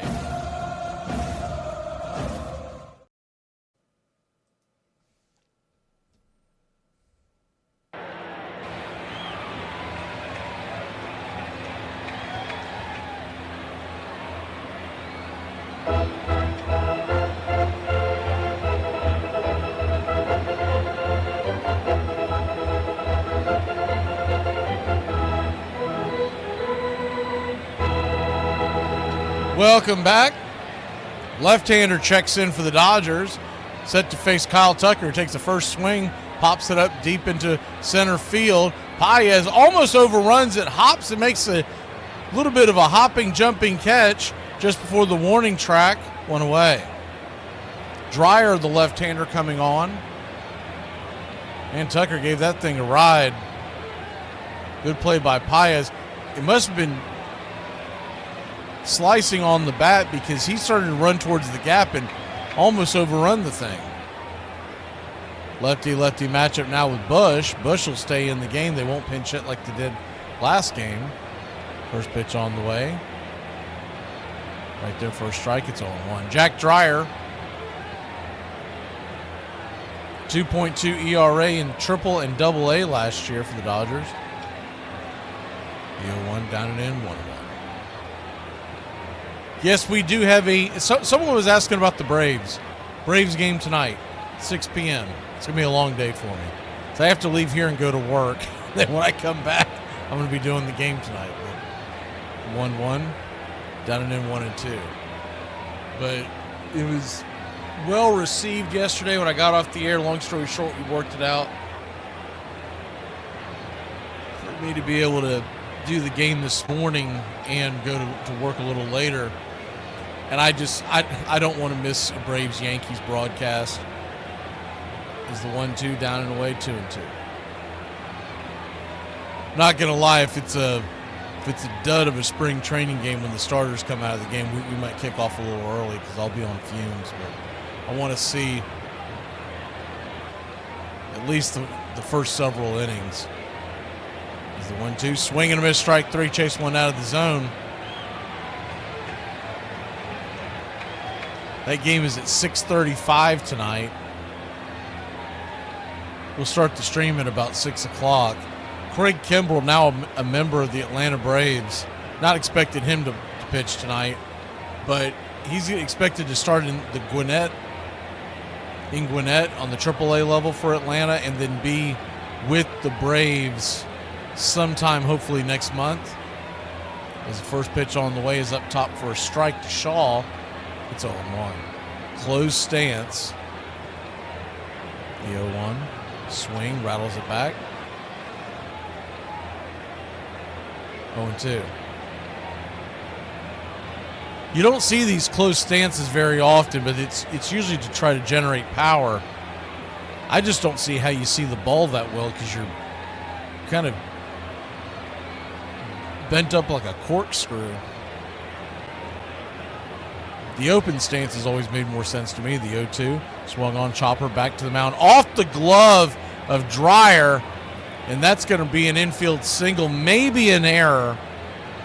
I think it's very hard to assume a defensive play by a pitcher when it's a comebacker like that, but that was a pretty soft bouncer back to the mound. I'm sure Dreyer will tell you he should have had it.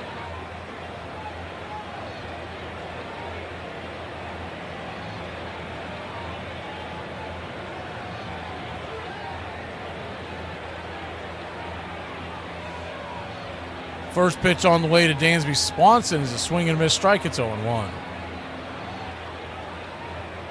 Gary's asking what will Kimbrell's role be with the Braves. He'll be in the bullpen.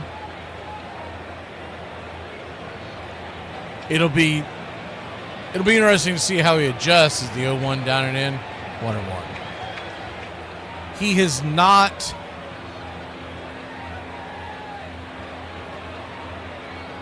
fared well in non-closing roles, but he's not ready to hang it up, and the Braves are going to give him a shot. The 1-1 chop foul down the third base line, 1-2. 1-2 count.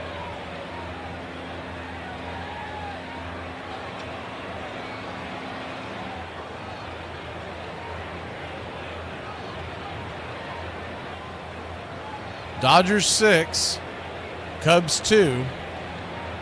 One swing could cut this lead in half.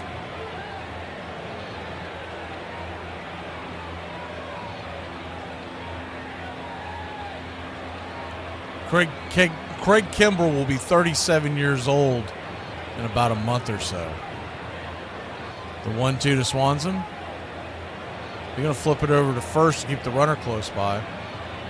Last year he was plumb awful. He had a 5.33 ERA. You look at his numbers.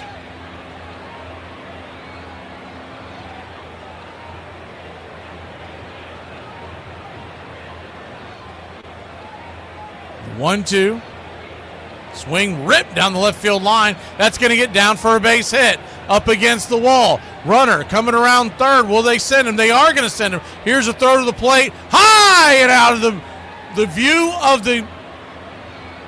of home plate. A good defensive play cut off from the back end. They throw it down to third. Dansby Swanson digs for third. He's safe, and the Cubs have cut this to a 6-3 game. Great job by the pitcher to back that play up. He threw a pin right down there at third base. I wasn't sure if they were going to send him or not. Down by 4, that was a big risk, but paid off. And Dansby Swanson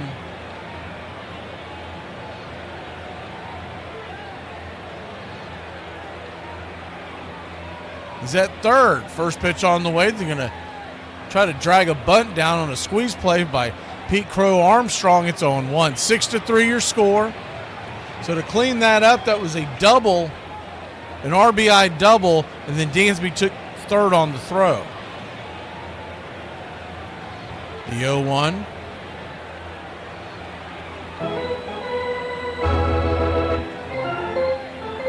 Swung on and sliced foul back out of play 0-2.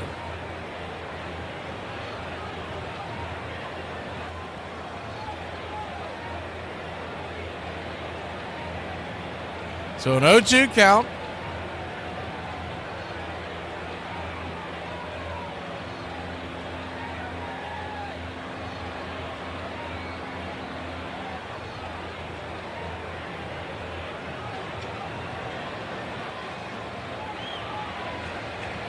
Here's the pitch.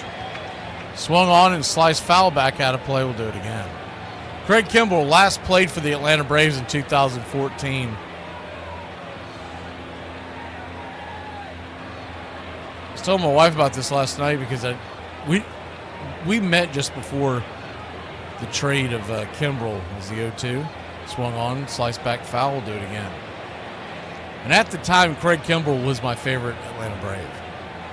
We were doing a show on radio in St. Augustine, Florida. It was a pregame show for the, I don't remember who was playing, but there was a Sunday night game that started the season back when they started opening day on Mondays. It's the 0-2s out of the zone 1 and 2. And so we were the lead into whatever that game was. It was like the Padres and Dodgers. It was a couple of teams that we didn't have an allegiance to.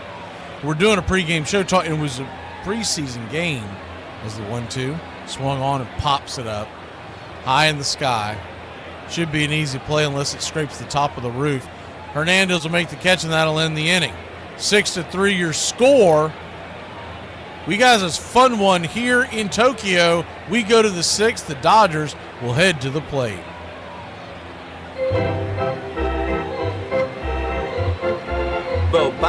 Bo Body. What does the first B stand for? What are we doing? We're making acronyms. Okay, what does the first B stand for? Business. I like it. We need a new manager. Here are some baseball facts you might not have known, Part 18. Kirk Gibson walking off Game 1 of the 1988 World Series is one of the most iconic home runs of all time. Despite how famous the play is, nobody knows where the home run ball itself is located. The bat, helmet, and jersey from that moment are all accounted for, but the ball has seemingly disappeared. Camden Yards is where the Baltimore Orioles play their home games. The ballpark was actually built very close to where Babe Ruth was born. In fact, Ruth's father allegedly owned a pub exactly where center field is today. Kevin Youkilis is known for having a very interesting batting stance. He's also known for working a lot of walks and having a great mindset at the plate. Over his 10-year career, he had 297 plate appearances that went to a 3-0 count, and every single time he didn't swing the bat. Armchair. New York Giants second baseman John Montgomery Ward was a rarity among players, a graduate of the Columbia Law School. And in an age when workers everywhere were struggling to win their rights, he was willing to take on the club owners on their own terms. Ward publicly denounced the reserve clause, which now kept every player from deciding for himself where he wished to play, and forced him to accept whatever wage his owner was willing to pay. There is now no escape for the player. If he attempts to elude the operation of the rule, he becomes at once a professional outlaw, and the hand of every club is against him.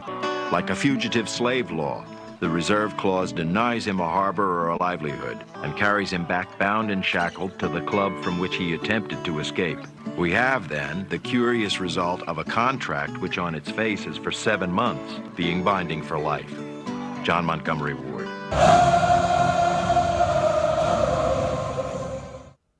Welcome back.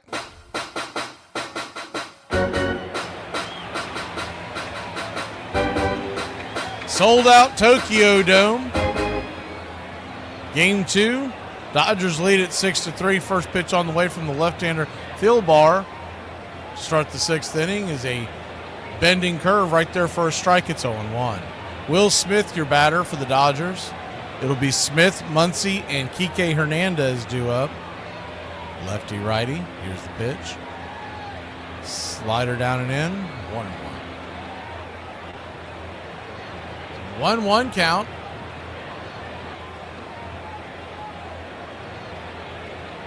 Smith walked, singled as an RBI. The 1-1 pitch. Swung on, chopped over to third. Low throw, 5-3 put out. Just beat Smith, busting it down the line, one away. Kind of a tailing throw over there by Shaw. Got to put a little more mustard on it, and he knows it. He was bailed out there by the first baseman, Bush, grabbing it out of the turf.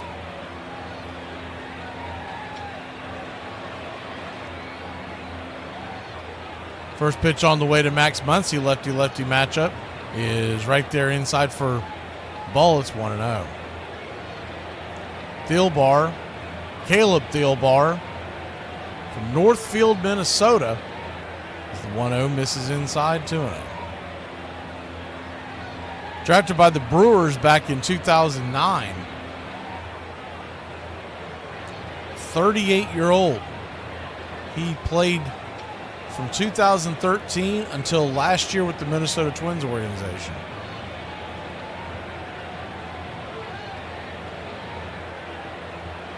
.20 right there for a strike, 2-1. He's a career lifetime 3.38 ERA. The 2-1. Teardrop of a strike right there, just at the knees, 2-2. It's a pretty good curveball. It's got to look like it's coming out of the dugout to a left-hander. So a 2-2 count.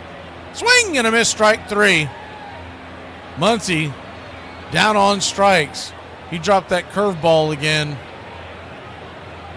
I'd say that's something you throw predominantly to the lefties.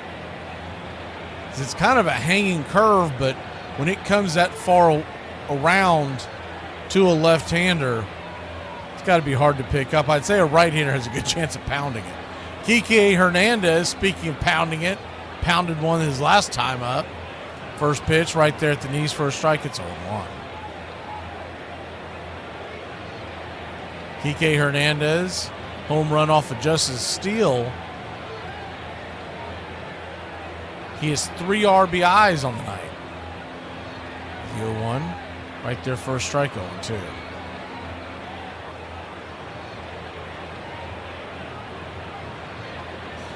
So an 0-2 count. Thielbar, the southpaw, fires it in the dirt.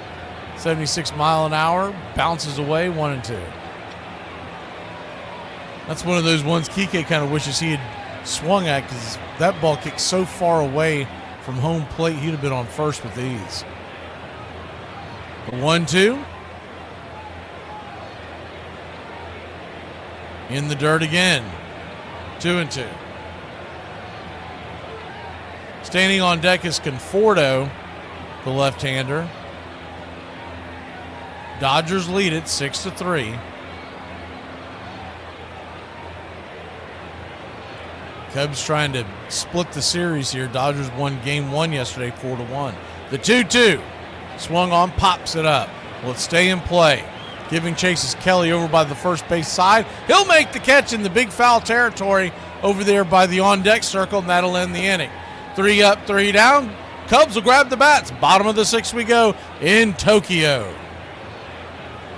On the subject of this service, What is your opinion of war protesters, and would you today refuse to be drafted? Honey, I just seem to keep my own personal views about that to myself, because I'm just an entertainer, and I'd rather not say. Do you think other entertainers should keep their views to themselves too? No, I can't even say that. Here are some baseball facts that you might not have known. Clayton Kershaw is without a doubt a Hall of Famer. In Kershaw's family, he had a great uncle named Clyde Tombaugh. He was an astronomer who, over 100 years ago, discovered the planet Pluto. For those who don't know, eye black is a black adhesive that is used by players to limit glare from the sun. But did you know that none other than Babe Ruth allegedly invented it? Around the 1930s, Ruth was getting distracted by the sun, so he put some black grease under his eyes, and the rest is history. John Joseph McGraw, player-manager of the contentious Baltimore Orioles, had been one of the first National Leaguers to jump to the American League in 1901, but he had not liked it there. He could not bear to have anyone tell him how to play the game. When McGraw refused to stop the constant abuse of umpires, for which he was infamous, Johnson suspended him. McGraw never forgave Johnson. He returned to the National League as manager of the New York Giants, a job he would hold for 31 years, leading his team to 10 pennants and ending in the first division 28 times. No one made a move on the field without his consent. McGraw was said once to have fined a player for hitting a home run that drove in 2 runs because he had ordered him to bunt. The main idea, John McGraw said, is to win. When McGraw won the National League pennant in 1904, he took an especially sweet revenge on Ban Johnson. Rather than have anything to do with the league that had suspended him, he simply refused to play the Boston Pilgrims for the championship. There was no World Series in 1904.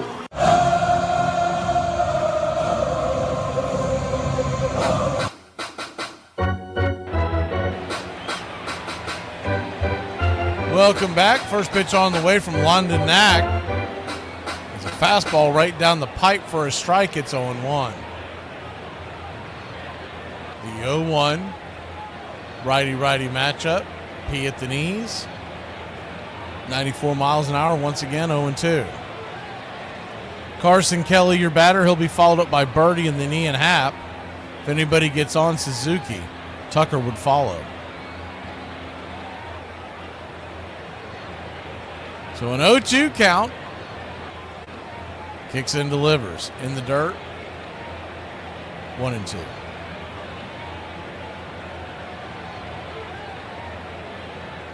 They're bringing up on the Dodger broadcast how the signing of Hideo Nomo way back when made a lot of these kids want to be a Dodger. But my question would be, what about Suzuki? Ichiro is the 0-2 misses out, or 1-2 misses outside, 2-2. I'm really surprised that Seattle has not done more to try to sign free agents out of Japan. The 2-2 misses high, full count. I just had to figure that anybody growing up in Japan in the last 20 years would be a Seattle Mariner fan. The full count, swing. That ball's going to get dribbled over to short. Rojas has it, fires it across the diamond. 6-3 put out. Rojas to Kike. One away.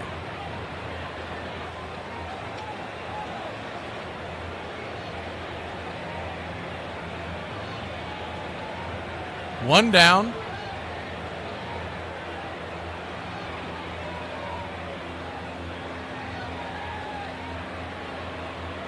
First pitch on the way is right there at the knees for a strike. It's 0-1. The 0-1. Kicks and fires. Swing and a miss. 0-2.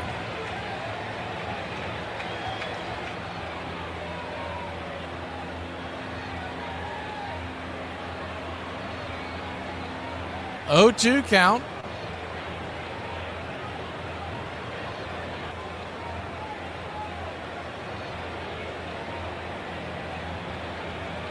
Birdie. Swing. That ball's ripped up the middle. That'll be another base hit for John Birdie. And a sizzler on the carpet. And it's a one-out single for the Cubs.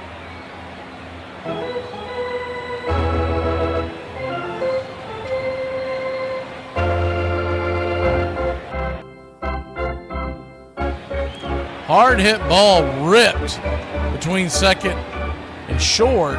The top of the order with Ian Happ. Suzuki and Tucker now due up. Righty-lefty matchup. First pitch on the way. Just kisses off the plate for a strike. It's 0-1.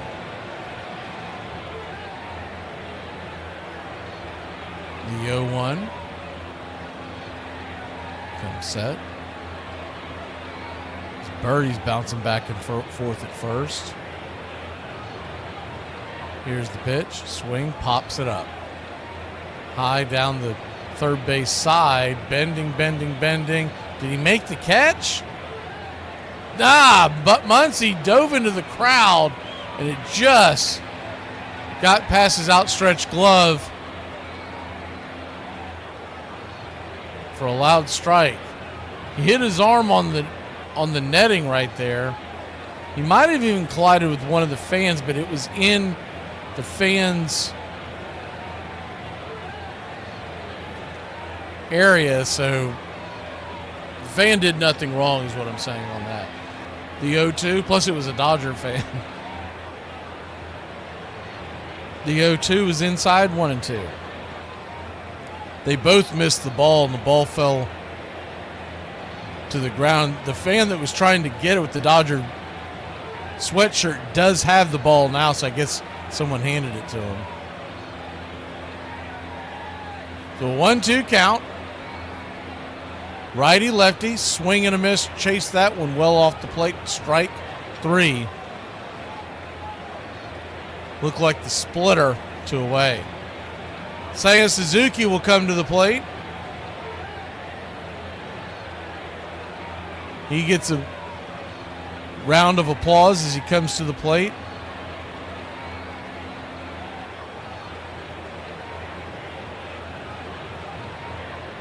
Knack comes set.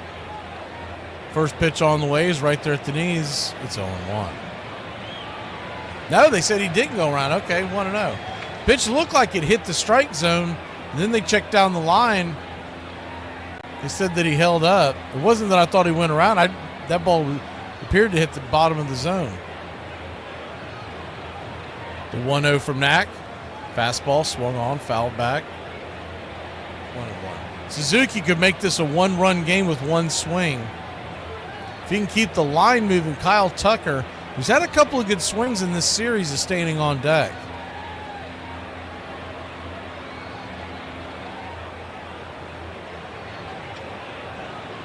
The 1-1. Chop foul down the line. 1-2.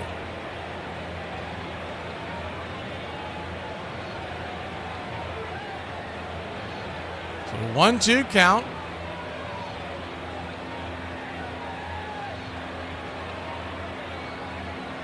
Dodgers nothing.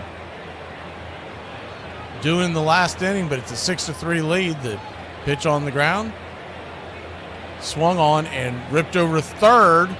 And they're just going to get the player at second. It was a force out at second.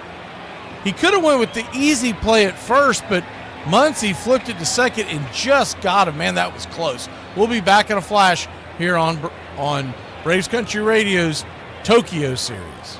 All right, you're going to head down Thurber all the way to the stop sign, and then you're going to get onto Willett. I do live here, but I don't know a single street name in this development. I know the street that I live on, and then any street off of that means nothing to me. Head north. Okay, immediately no. I don't know where north is. Northwest. Just give me the address, then I'll type it into my phone. You got a map? No, I don't have a paper map. You have one of those giant maps I could unfurl and point? I have a map on my phone. Do you have a globe? You're going to go south on North Street. And then it's going to be 2,000 more meters, and you're there. Why are you doing meters? Also, again, with the cardinal directions. Wind is strong, so I would stay off 480. I'm not driving a boat. You're going to want to avoid 34. There's going to be traffic. Avoid the highway? It's going to be quicker, but you're going to want to avoid it. Okay, so I punched that in, and the directions are telling me to go a completely opposite way. That's probably going to take you on like 480. Yeah. Nah, you can't trust that. Why do you not trust your phone with navigation? All of your emails are spam, and you respond to all of them. You trust it then, but you choose not to when it's with How did you get my email? Come in the car. I'm going to print out the 8-page directions on MapQuest for you. I'll be right back.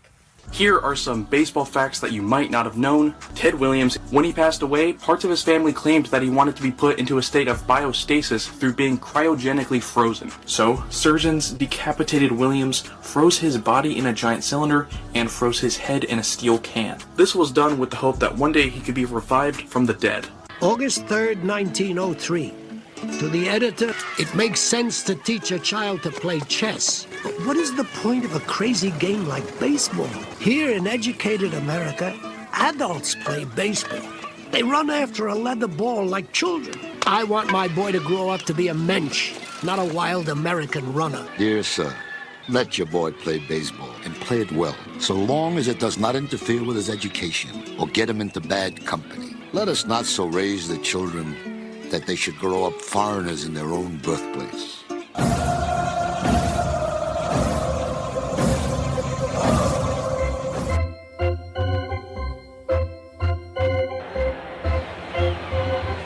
Julian Merriweather will come in for the Cubs. First pitch on the way from the right-hander. It's just below the knees for a ball. It's 1-0. Michael Conforto, 1 for 2 with the single today. 1-0. Drifts inside. Called for an inside strike. It's 1-1. A 1-1 count. Brings it. Down and in. 2-1.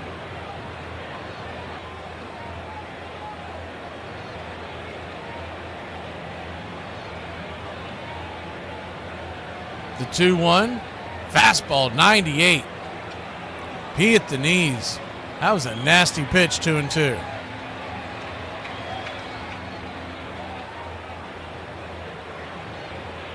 Braves and Yankees will have that game tonight. 6:35. First pitch. The 2-2. Misses. 3-2. So a 3-2 count.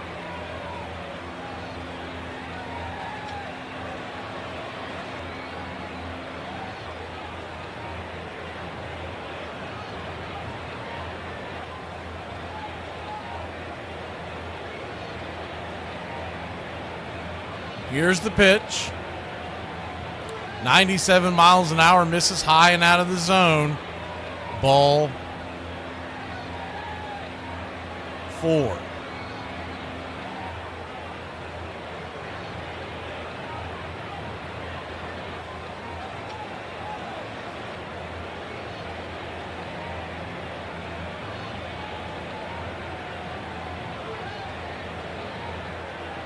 So a righty-righty matchup now is Rojas, the batter. He'll drop a bunt down right-hand side. You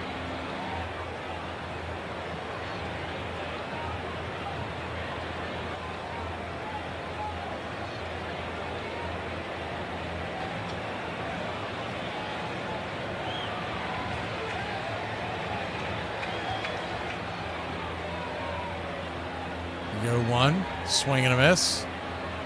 0-2. So an 0-2 count.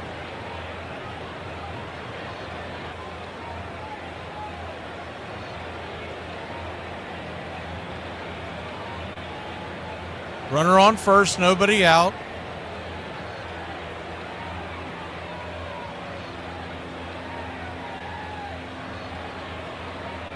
Pitch on the way, down and in.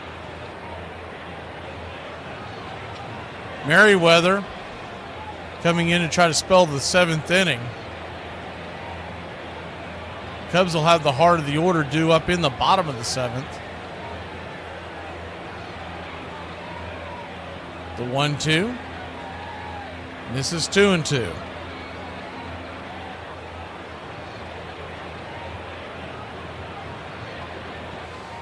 Two count. They're focusing it on now. I was wondering about that. Rojas wears number 72. It's the 2-2 swing. That ball's ripped over to second. It's going to be a 4-6-3 rally killing double play. Good defensive play there. Birdie to Dansby. Back over to Bush. 2 down.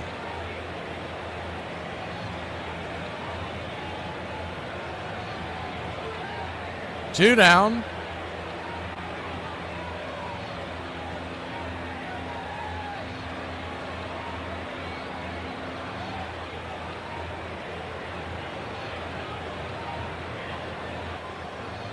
And coming to the plate now is Paez with Shohei Ohtani standing on deck.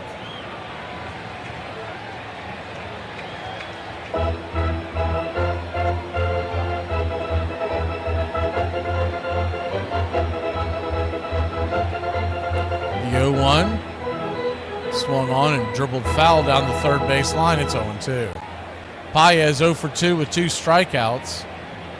Last year as a rookie had 13 home runs, 46 RBI.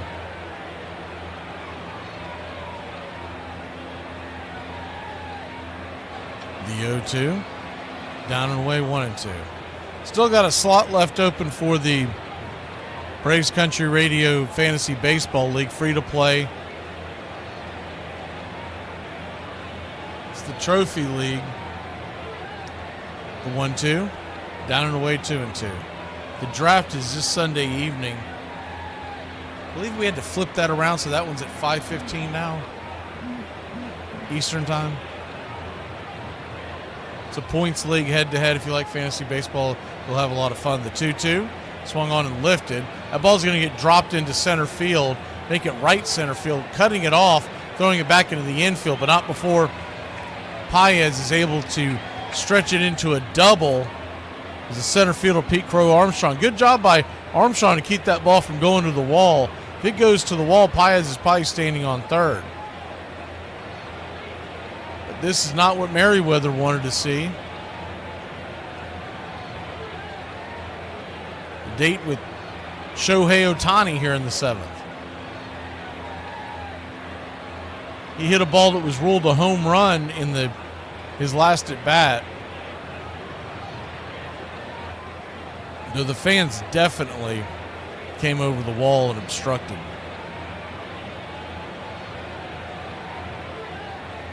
They're going to try to make the argument after the game that the ball would have left anyways, but it was definitely on a downward spiral, and they had to lean over to make contact with the ball and hit them right in the hands. That's not likely to have left the yard. First pitch on the way is swung on and ripped over towards third after they automatically walk Shohei Ohtani. A diving stop there by Shaw, jumps, leaps to his feet, and fires it over to first, and that'll end the inning. So they walk Ohtani, much to the chagrin of the crowd. It's 6-3 Dodgers. Bottom of the 7th we go. Get up and stretch, y'all.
Welcome back. Kyle Tucker, the batter. First pitch on the way. It's outside wide for a ball. It's 1-0. Landon Knack back out there. Righty-lefty matchup. The 1-0 from Knack. Fastball. Looked like it hit the zone. Didn't get the call. 2-0.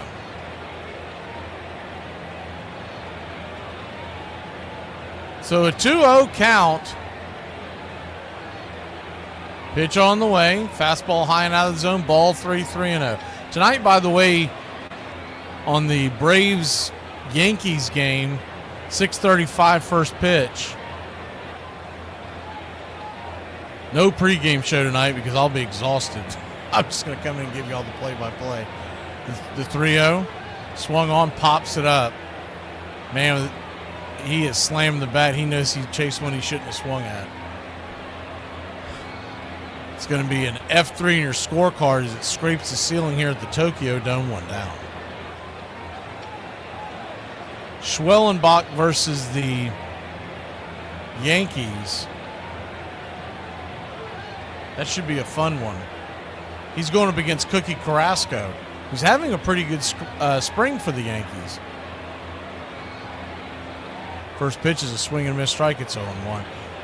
With all the buzz that Craig Kimbrell drew for the signing, the 1-year deal with the Braves last night, is the 0-1, swing and a miss, 1-1. Went under the radar a little bit, but a couple of days ago, the Braves signed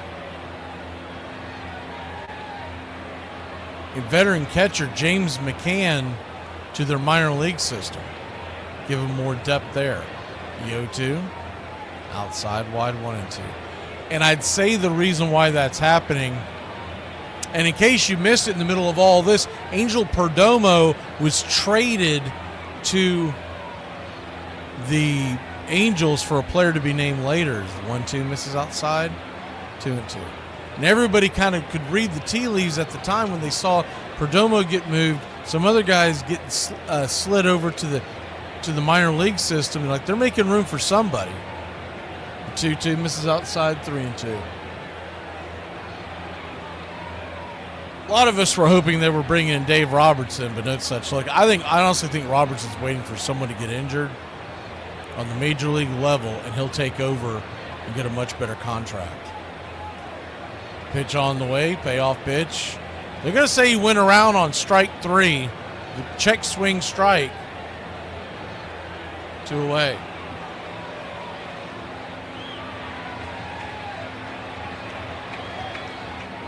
Two down. And the rookie Shaw comes to the plate with his close stance from the right side. First pitch on the way. Curveball off the edge, off the plate, called for a strike by Alan Porter. It's 0-1. The 0-1. Swing and miss strike. It's 0-2. No 2 count.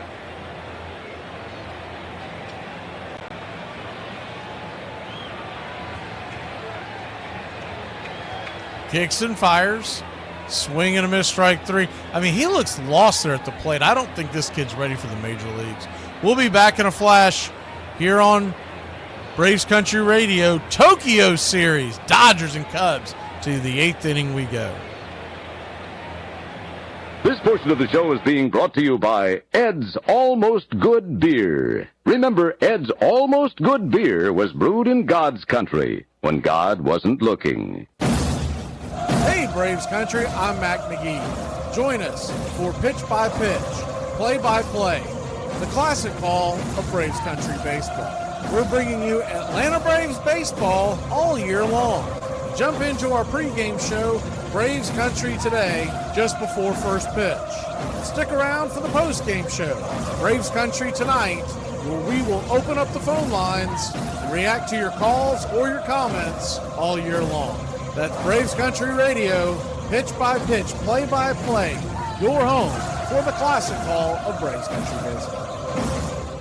Here are some baseball facts that you might not have known. How did Mariano Rivera accidentally save the life of one of his teammates? In the 2001 World Series, the Yankees had a 1-run lead against the Diamondbacks in the bottom of the 9th. But in Mariano's second inning of relief, he gave up an RBI double to Tony Womack and a walk-off single to Luis Gonzalez. The planned victory parade in New York was canceled, which meant a change of plans for infielder Enrique Wilson. He was scheduled to leave for his home country of the Dominican Republic 8 days after the World Series, but because the Yankees lost, he moved up his flight a few days. His original plane was American Airlines Flight 587, which ended up crashing and causing the deaths of 265 people. The next year, Rivera talked to Wilson in spring training and told him, "I am glad we lost the World Series because it means that I still have a friend." My mother always said that she loved to go to church, but not to hear the preacher. She could read her Bible at home, but she could only be in church. And baseball has some of that same sense of peace that has nothing to do with ideology, but simply with ritual, familiarity, small truths, sort of lessons of the day that we're familiar with before, but we may get a little more light on them that day.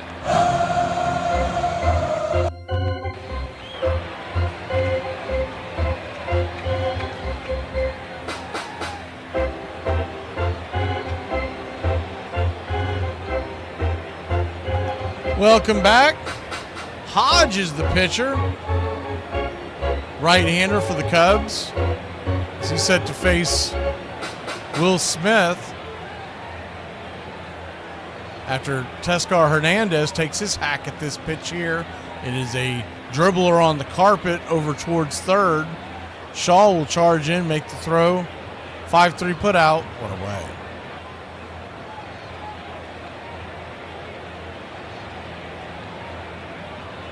Will Smith now your batter. Max Muncy to follow. More on that brand new pitcher for the Cubs, Porter Hodge.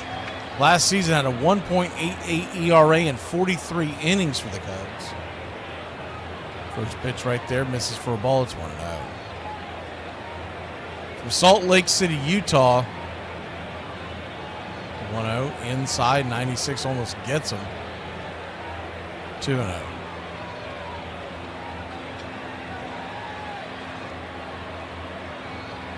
He was drafted by the Cubs back in 2019 in the 13th round.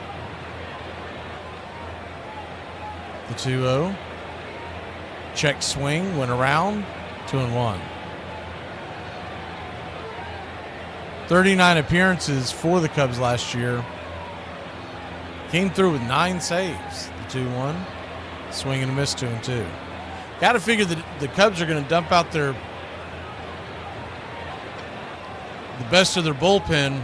This just being a 2-game series, they're not really looking to save anybody per se. The 2-2. This is outside, ball 3-2.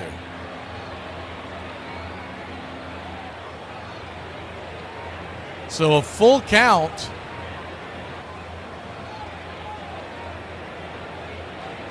Pitch misses inside, ball 4. Braves have been quite the trade partner with the Angels this offseason, haven't they? I'm sure that has a lot to do with the relationship they have with Ron Washington.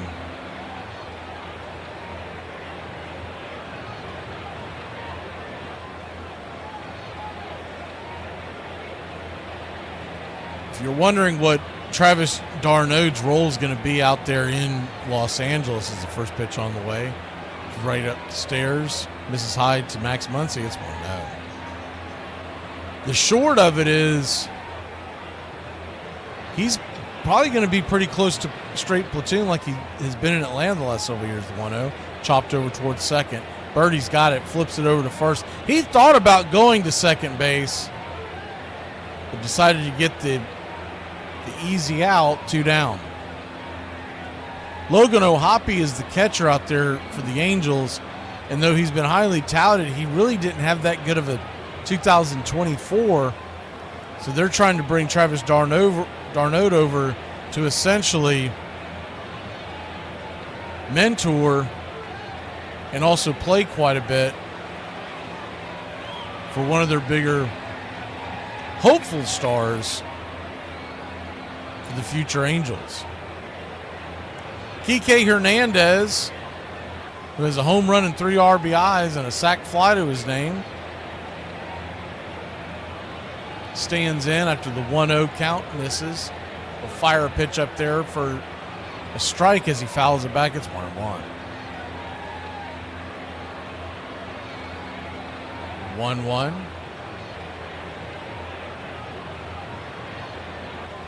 In the dirt. 2-1. One of the biggest problems with even thinking about bringing back Travis d'Arnaud this season, it's not just what they paid him, because they kind of overpaid d'Arnaud, but then the other factor is, yeah, you could wait till later in the season, but then you're on the hook for his contract next year as well. The 2-1, swing and a miss. 2-2.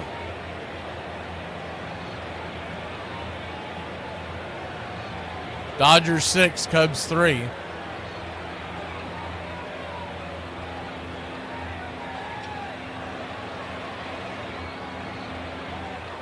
Pitch on the way, swing and a miss, strike 3, 95 miles an hour, blew it right by him. That'll end the inning. Cubs will grab the bats when we come back. Bottom of the 8th we go. We got a 3-run ball game. What did you say to your old teammates at the end there when you were standing in front of the bench? Take their ass home. Long flight to LA, take y'all ass home. Here are some baseball facts that you might not have known. How were blue check marks on Twitter partially caused by a baseball manager? Hall of Famer Tony La Russa, when he was managing the Cardinals in 2009, a La Russa impersonator posted something on Twitter that made Tony pretty mad. The troll tweeted, "Lost 2 out of 3, but we made it out of Chicago without one drunk driving incident or dead pitcher." The tweet referenced La Russa's DUIs, as well as Darryl Kyle and Josh Hancock, who were 2 Cardinals pitchers who had recently died. The tweet was very offensive, and La Russa, who actually has a law degree, ended up suing Twitter. The case was eventually dropped, but as a result, Twitter introduced verification badges to make sure that the accounts with them were genuine. It all starts with just one thing. Get to know your local beekeeper. You can make sure they don't use chemicals in the hive, that they only sell surplus honey, plus locally produced honeys have a smaller carbon footprint. Find tips and more at onethingus.com. What's your one thing? In 1900, the Giants had taken a huge risk and traded their greatest pitcher, Amos Rusi, for a 19-year-old rookie. Rusi had 245 wins behind him, and as it turned out, none ahead of him. The Hoosier Thunderbolt went back to digging ditches in Indiana. The rookie had no major league wins when he joined the team, but he had 373 ahead of him. His name was Christy Mathewson.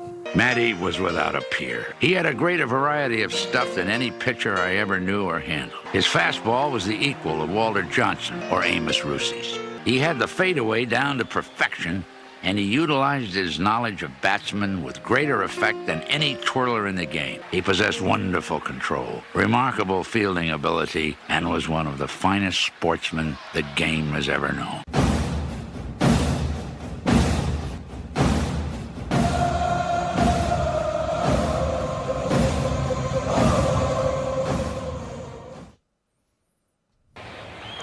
Welcome back.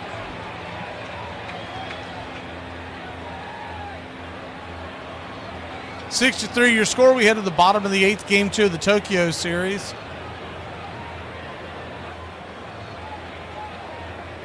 Next time we'll be doing a game that counts in the 2025 season. Will be next Thursday, 4:10 first pitch versus the Padres. The Braves will start a 4-game series and then a 3-game series at the Dodgers. So it is going to be a tough first week for Braves country. First pitch on the way to Swanson is right there at the knees for a strike. It's 0-1. Kirby Yates, another one of the all-star loaded bullpen pieces that the Dodgers brought in. 0-1, swing and a miss, 0-2. 2 ex-Braves facing each other.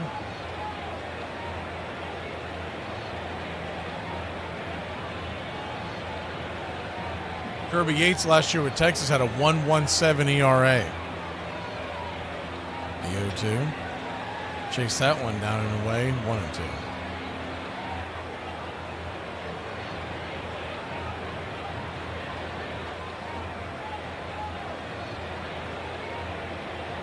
Dodgers 6, Cubs 3. Yates comes set. Lifts that red glove and brings it. Tried to get him to chase that splitter once again. Good job of Dansby holding off on that one. Standing on deck for the Cubs, Pete Crow Armstrong, and then it would be Carson Kelly if they do not pinch hit here. The 1-2, swing and a miss, blew it right by him. What a way.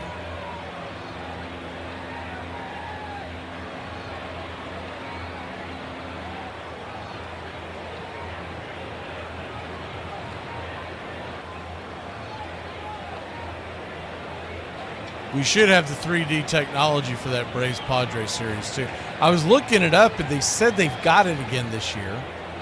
For whatever reason, it's not available in the Tokyo series, because I've checked it 100 times last couple of days. The first pitch to Armstrong is down in for a ball. It's 1-0. But yet I've noticed the Dodger broadcast is using essentially what they use on that technology. They're using it for replays. So it's there. They're just not, they haven't made it available to the public for whatever reason. The 1-0 misses outside 2-0. 2-0 count.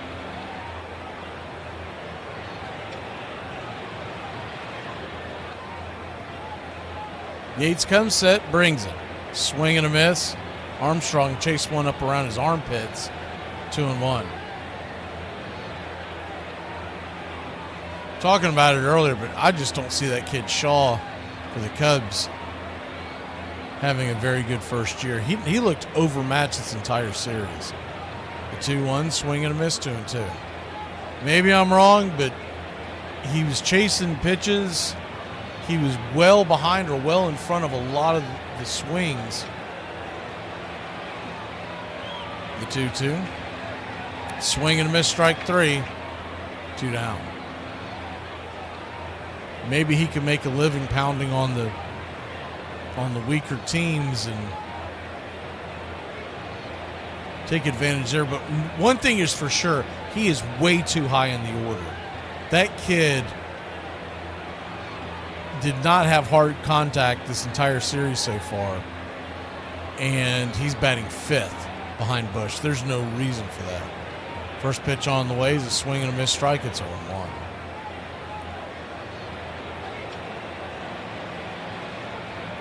Chicago Cubs are the odds-on favorite to win the NL Central. You wonder if this offense is going to be enough. The 0-1. Misses outside. 1-1. They've got a pretty good pitching staff. They've got a pretty decent bullpen. And they've got a good top of the order. It's that bottom half that's going to struggle to put runs out there. 2-1 count as the 1-1 pitch rolled away.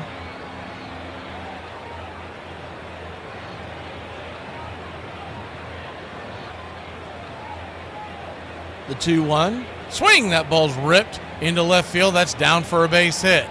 It's going to be a 2-out single for Carson Kelly and the Chicago Cubs.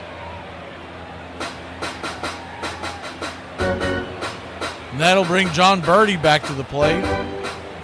Birdie, who has had a good series, doesn't have a lot of power per se, but if he can keep the line moving, Ian Happ stands on deck.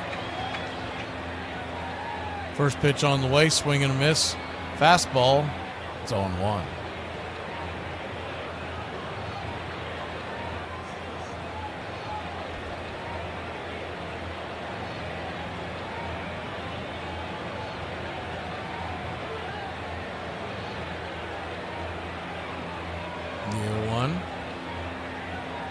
Misses down and away, 1-1.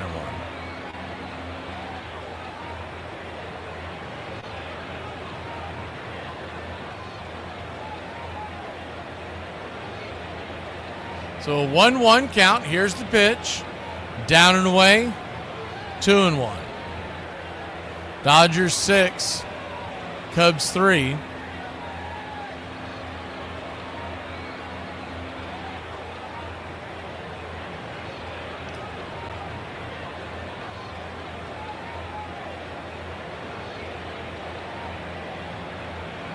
The 2-1 pitch, swing and a miss, 2-2.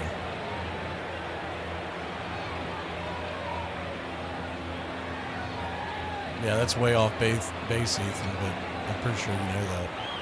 2-2 count. Runner at first, 2 outs.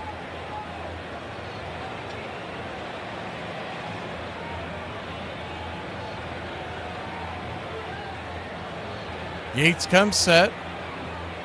Here's the pitch. Up high and out of the zone. Full count.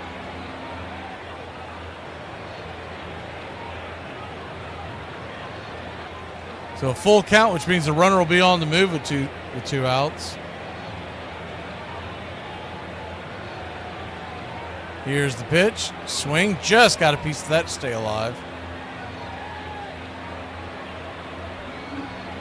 It's one thing to be over. It's another thing to look outmatched. Kind of like some folks are in debates. Full count. 2 outs. Yates comes set. Runner goes. Here's the pitch. Swing. Pops it up. Got him to chase one just a touch out of the zone, and that'll be F4 in your scorecard, and that'll end the inning. Cubs threaten but fail to score. We will head to the 9th inning. Dodgers looking to sweep the 2-game series. I am so baked right now. I'm like a pie that smells like pot. I'm a pot pie.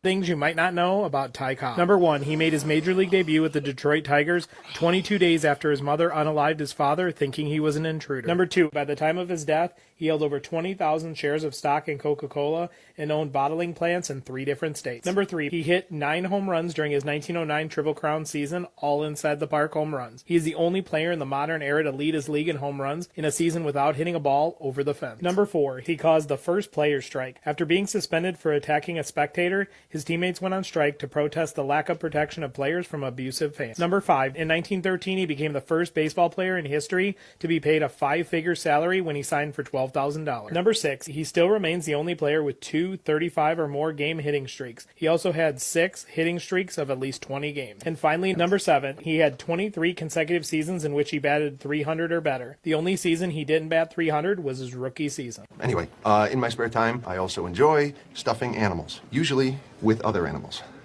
For instance, a badger will hold 5 squirrels. A mouse will hold a shrew and a vole. You get the idea. Circle of life. I have broken the sound barrier, but you must never ask me how. I don't believe in the moon. I think it's just the back of the sun. I love a good train wreck. Stop it, you. She doesn't know you're joking. No, he's joking?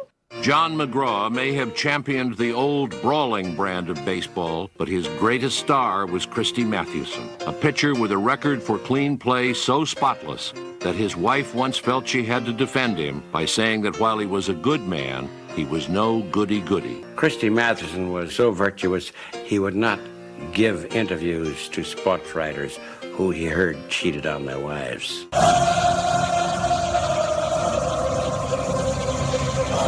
Welcome back.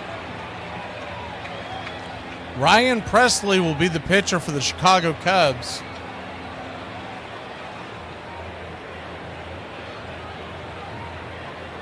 Presley coming over from the Astros as well.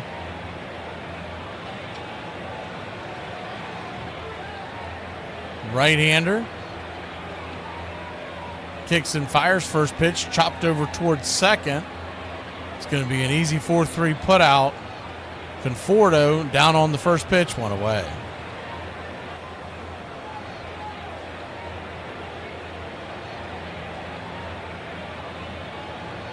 One down.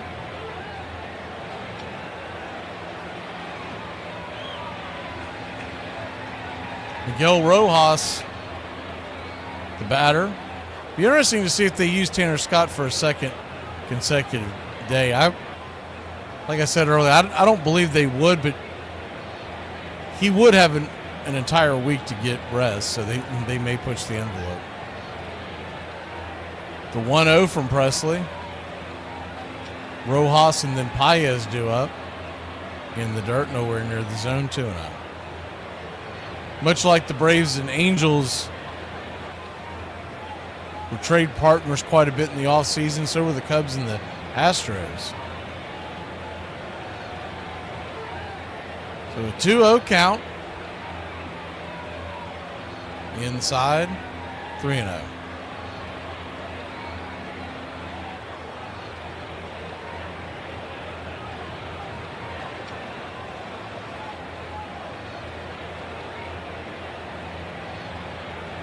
The 3-0. Misses high and out of the zone, ball 4, nowhere near it. So he'll head on down to first. Thanks for tuning in, Pushing. Shohei Ohtani will be the batter now.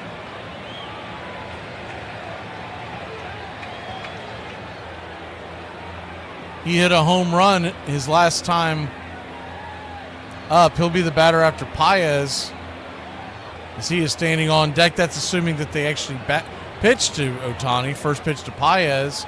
This is out of the zone. It's 1-0. The 1-0. Turns around and flips it over to first.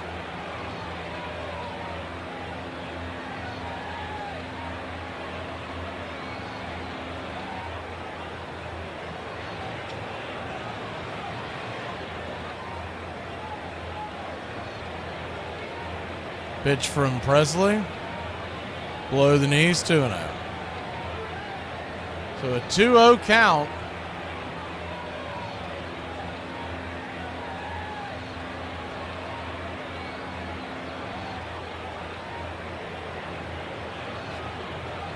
Here's the pitch. Check swing. Did he go around? He did not. 3-0.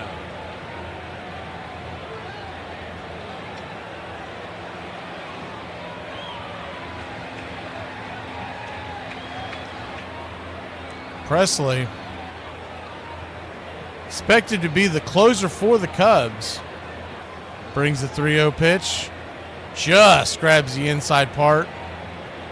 That might have been a very generous strike there by Alan Porter, 3-1. Ohtani looms on deck.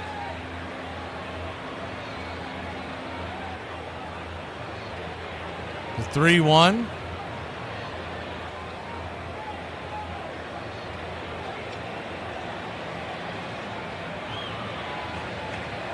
Just misses, ball 4. Cubs are going to go have a quick talk with Presley, trying to get him to catch his breath for a second. But you can imagine the faithful here at Tokyo Dome are going bananas as Ohtani digging in, runners on first and second.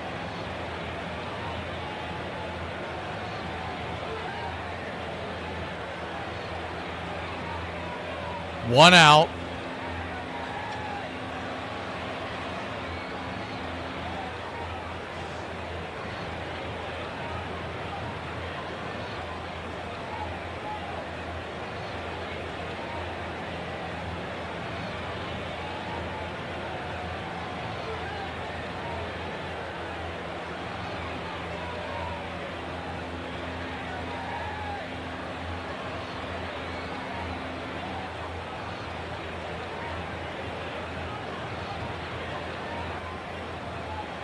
Righty-lefty matchup. Ohtani digs in. Here's the pitch. In the dirt. Nothing doing, 1-0.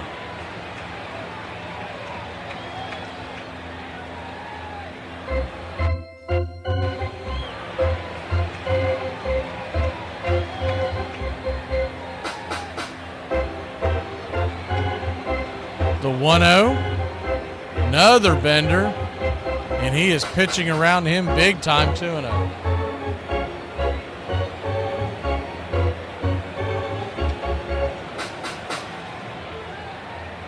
So a 2-0 count from Presley.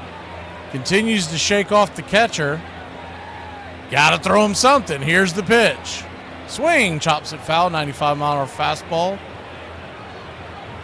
Just off the plate, 2-1.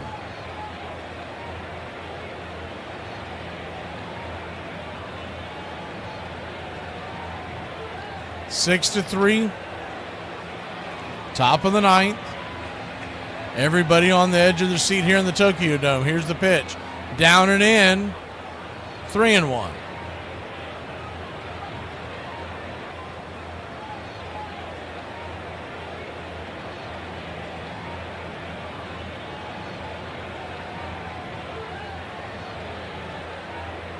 Presley comes set, the pitch. Nowhere near the zone, ball 4. That was essentially a intentional walk without intentionally walking him. He only gave him one pitch. It was even close to the zone. And even that was out and away from him.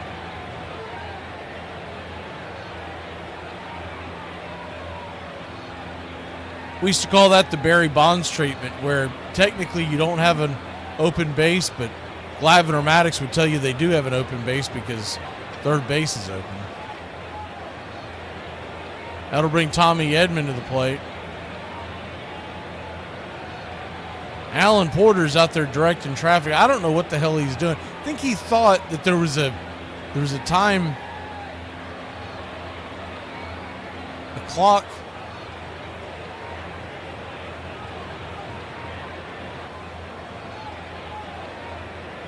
I think he was starting to warn Presley, but there hadn't been enough time. What it was is that the clock had not reset. Porter had not realized that. Counselor was out there to correct him. He already figured it out. First pitch on the way. He swung on, bounced over to second. It's going to be a 6. It's going to be a 4-6-3 inning-ending double play. Huge play there by the Chicago defense. We'll head to the bottom of the 9th. They still got a puncher's chance here in Tokyo. What am I doing? I'm moving sandbags 15 feet that way. That's what I'm doing. Why? Does it look like I know? I said I was always that guy that sat in my living room watching you guys play in the World Series and thinking, man, I would love to be there and experience the euphoria of what it feels like. You know, I just never thought that I'd be one of those guys that got to do this, honestly. And it's really cool. I'm telling you what, it exceeded all my expectations. It snowed 4 inches last night. Is that a lot, ladies? Or no, you need like more. That's nothing. That's like no snow. It's average? Is it average?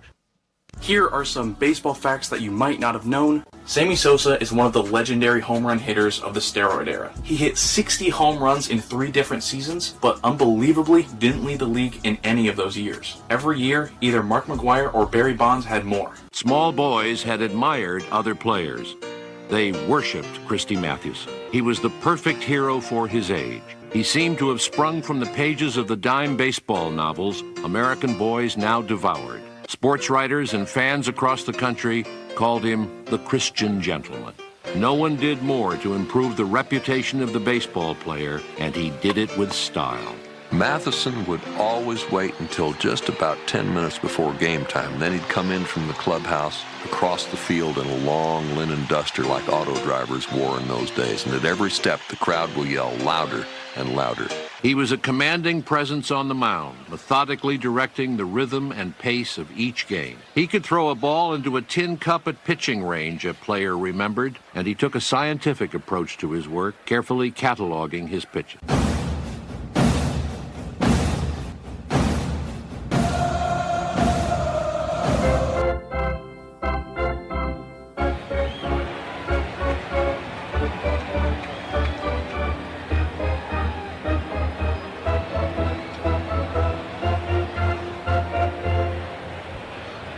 Welcome back.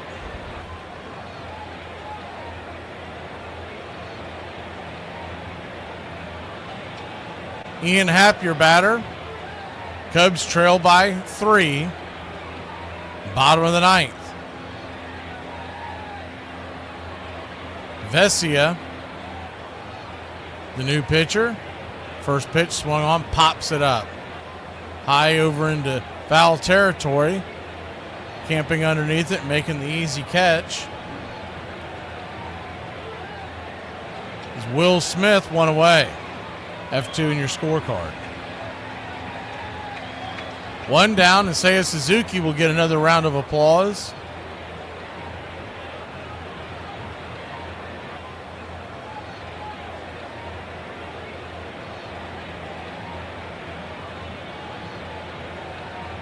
Suzuki has yet to have a base hit this series.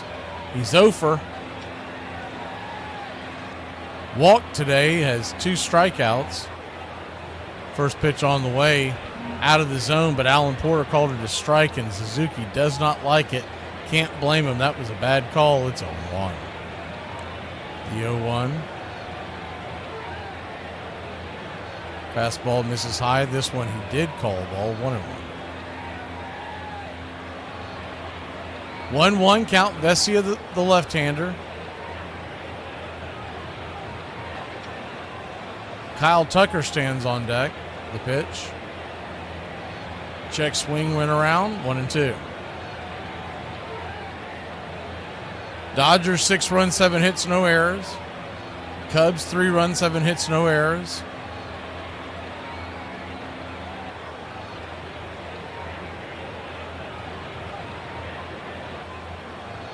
The 1-2. Down and in, 2-2. Unless there's a big rally here, we're going to finish this game about the time we did yesterday. Pretty neat. Around 2 hours and 40, maybe 45 minutes, depending on the length of this inning. The 2-2. Swing, fouls it back. We'll do it again.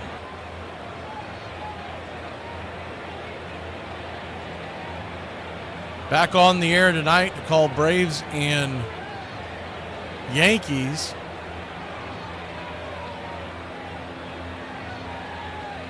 .6:35 p.m. first pitch. The 2-2. Misses high, full count.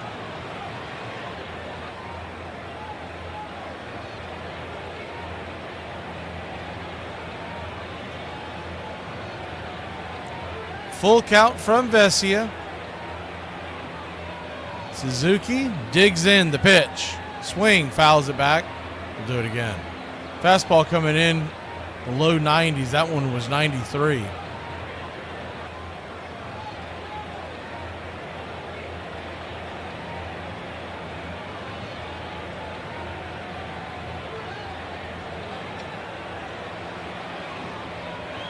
The payoff pitch. Swing, chops it foul down the first base line.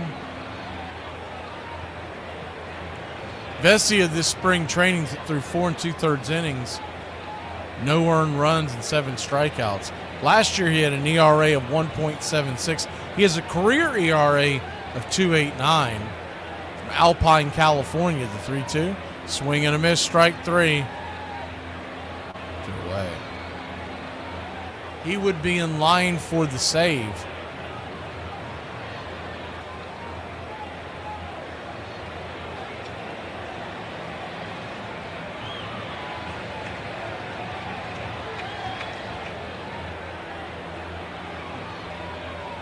Justin Steele is in line for the loss. Sasaki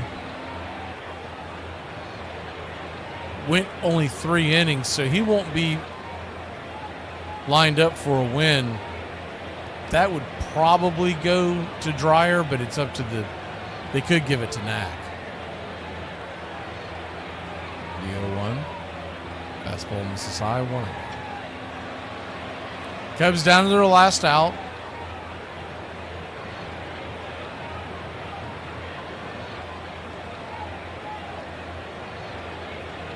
Trailing by 3. The lefty-lefty matchup. The 1-1 swung on, fouled straight back. 1-2.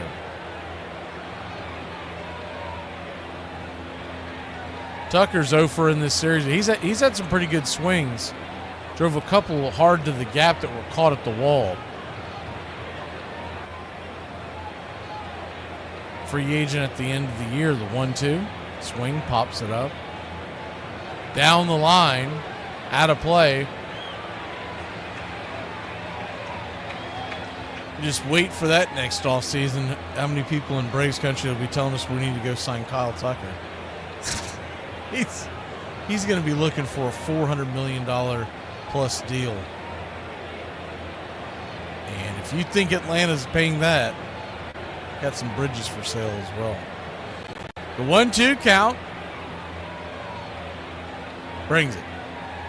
Down and away, 2-2.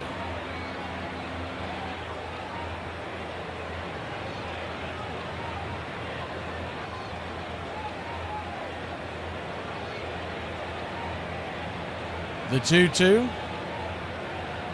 Vesia kicks and fires. Swing lifted into left field, drifting back on the track, off the wall. That's going to get down. It's going to be a 2-out double for the Cubs, and they're not dead yet.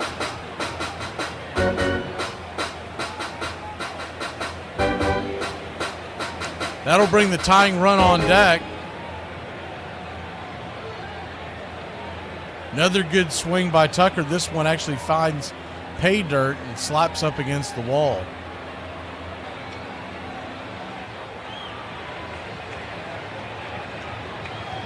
Justin Turner will come on. We saw this last night.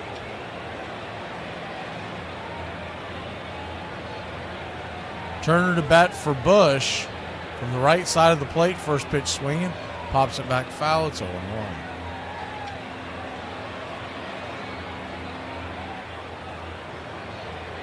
The 0-1.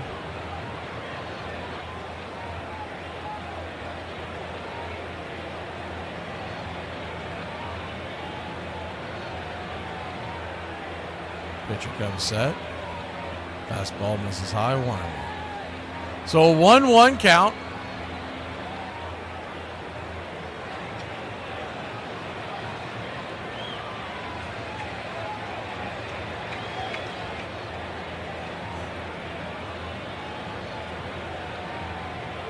Here's the pitch, way outside, wide, 2-1. Dodgers 6, Cubs 3, bottom of the ninth, 2 outs. Cubs will start their season at Arizona when they get back to the States on opening day. Dodgers at home against the Tigers, the playoff team of last year. The 2-1, misses high, 3-1.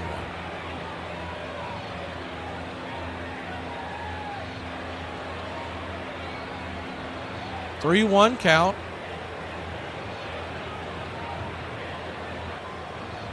Folks are really high on the Twins this year in the Central. I still think it's going to be between Cleveland and Detroit. Kansas City's got my eye too. Kansas City, to me, this is the year that they take the next big step. The 3-1 misses outside, ball four, so the tying run will come to the plate.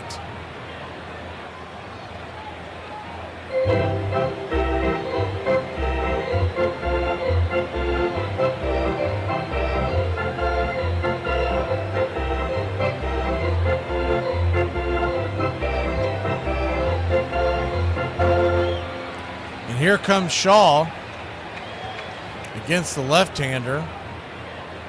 Pryor's going out there to the mound, so I guess they're going to keep him out there. I thought maybe they'd go to the right-hander. He's looked lost against right-handers, but against a left-hander, he's had a much better swing.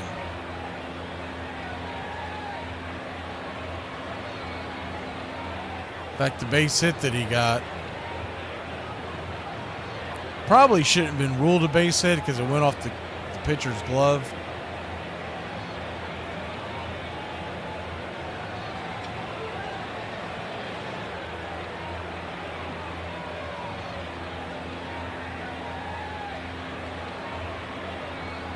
Vesey will get back onto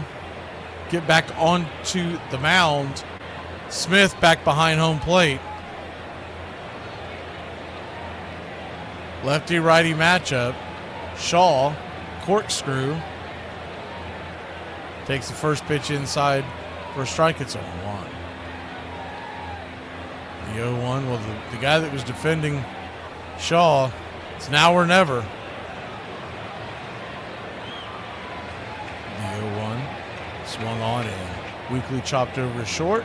That's going to end it. They're going to get him. 6-3 putout, and that'll end the game.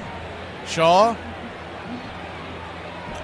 other than the gift, was hitless this series and looked lost on every single at bat.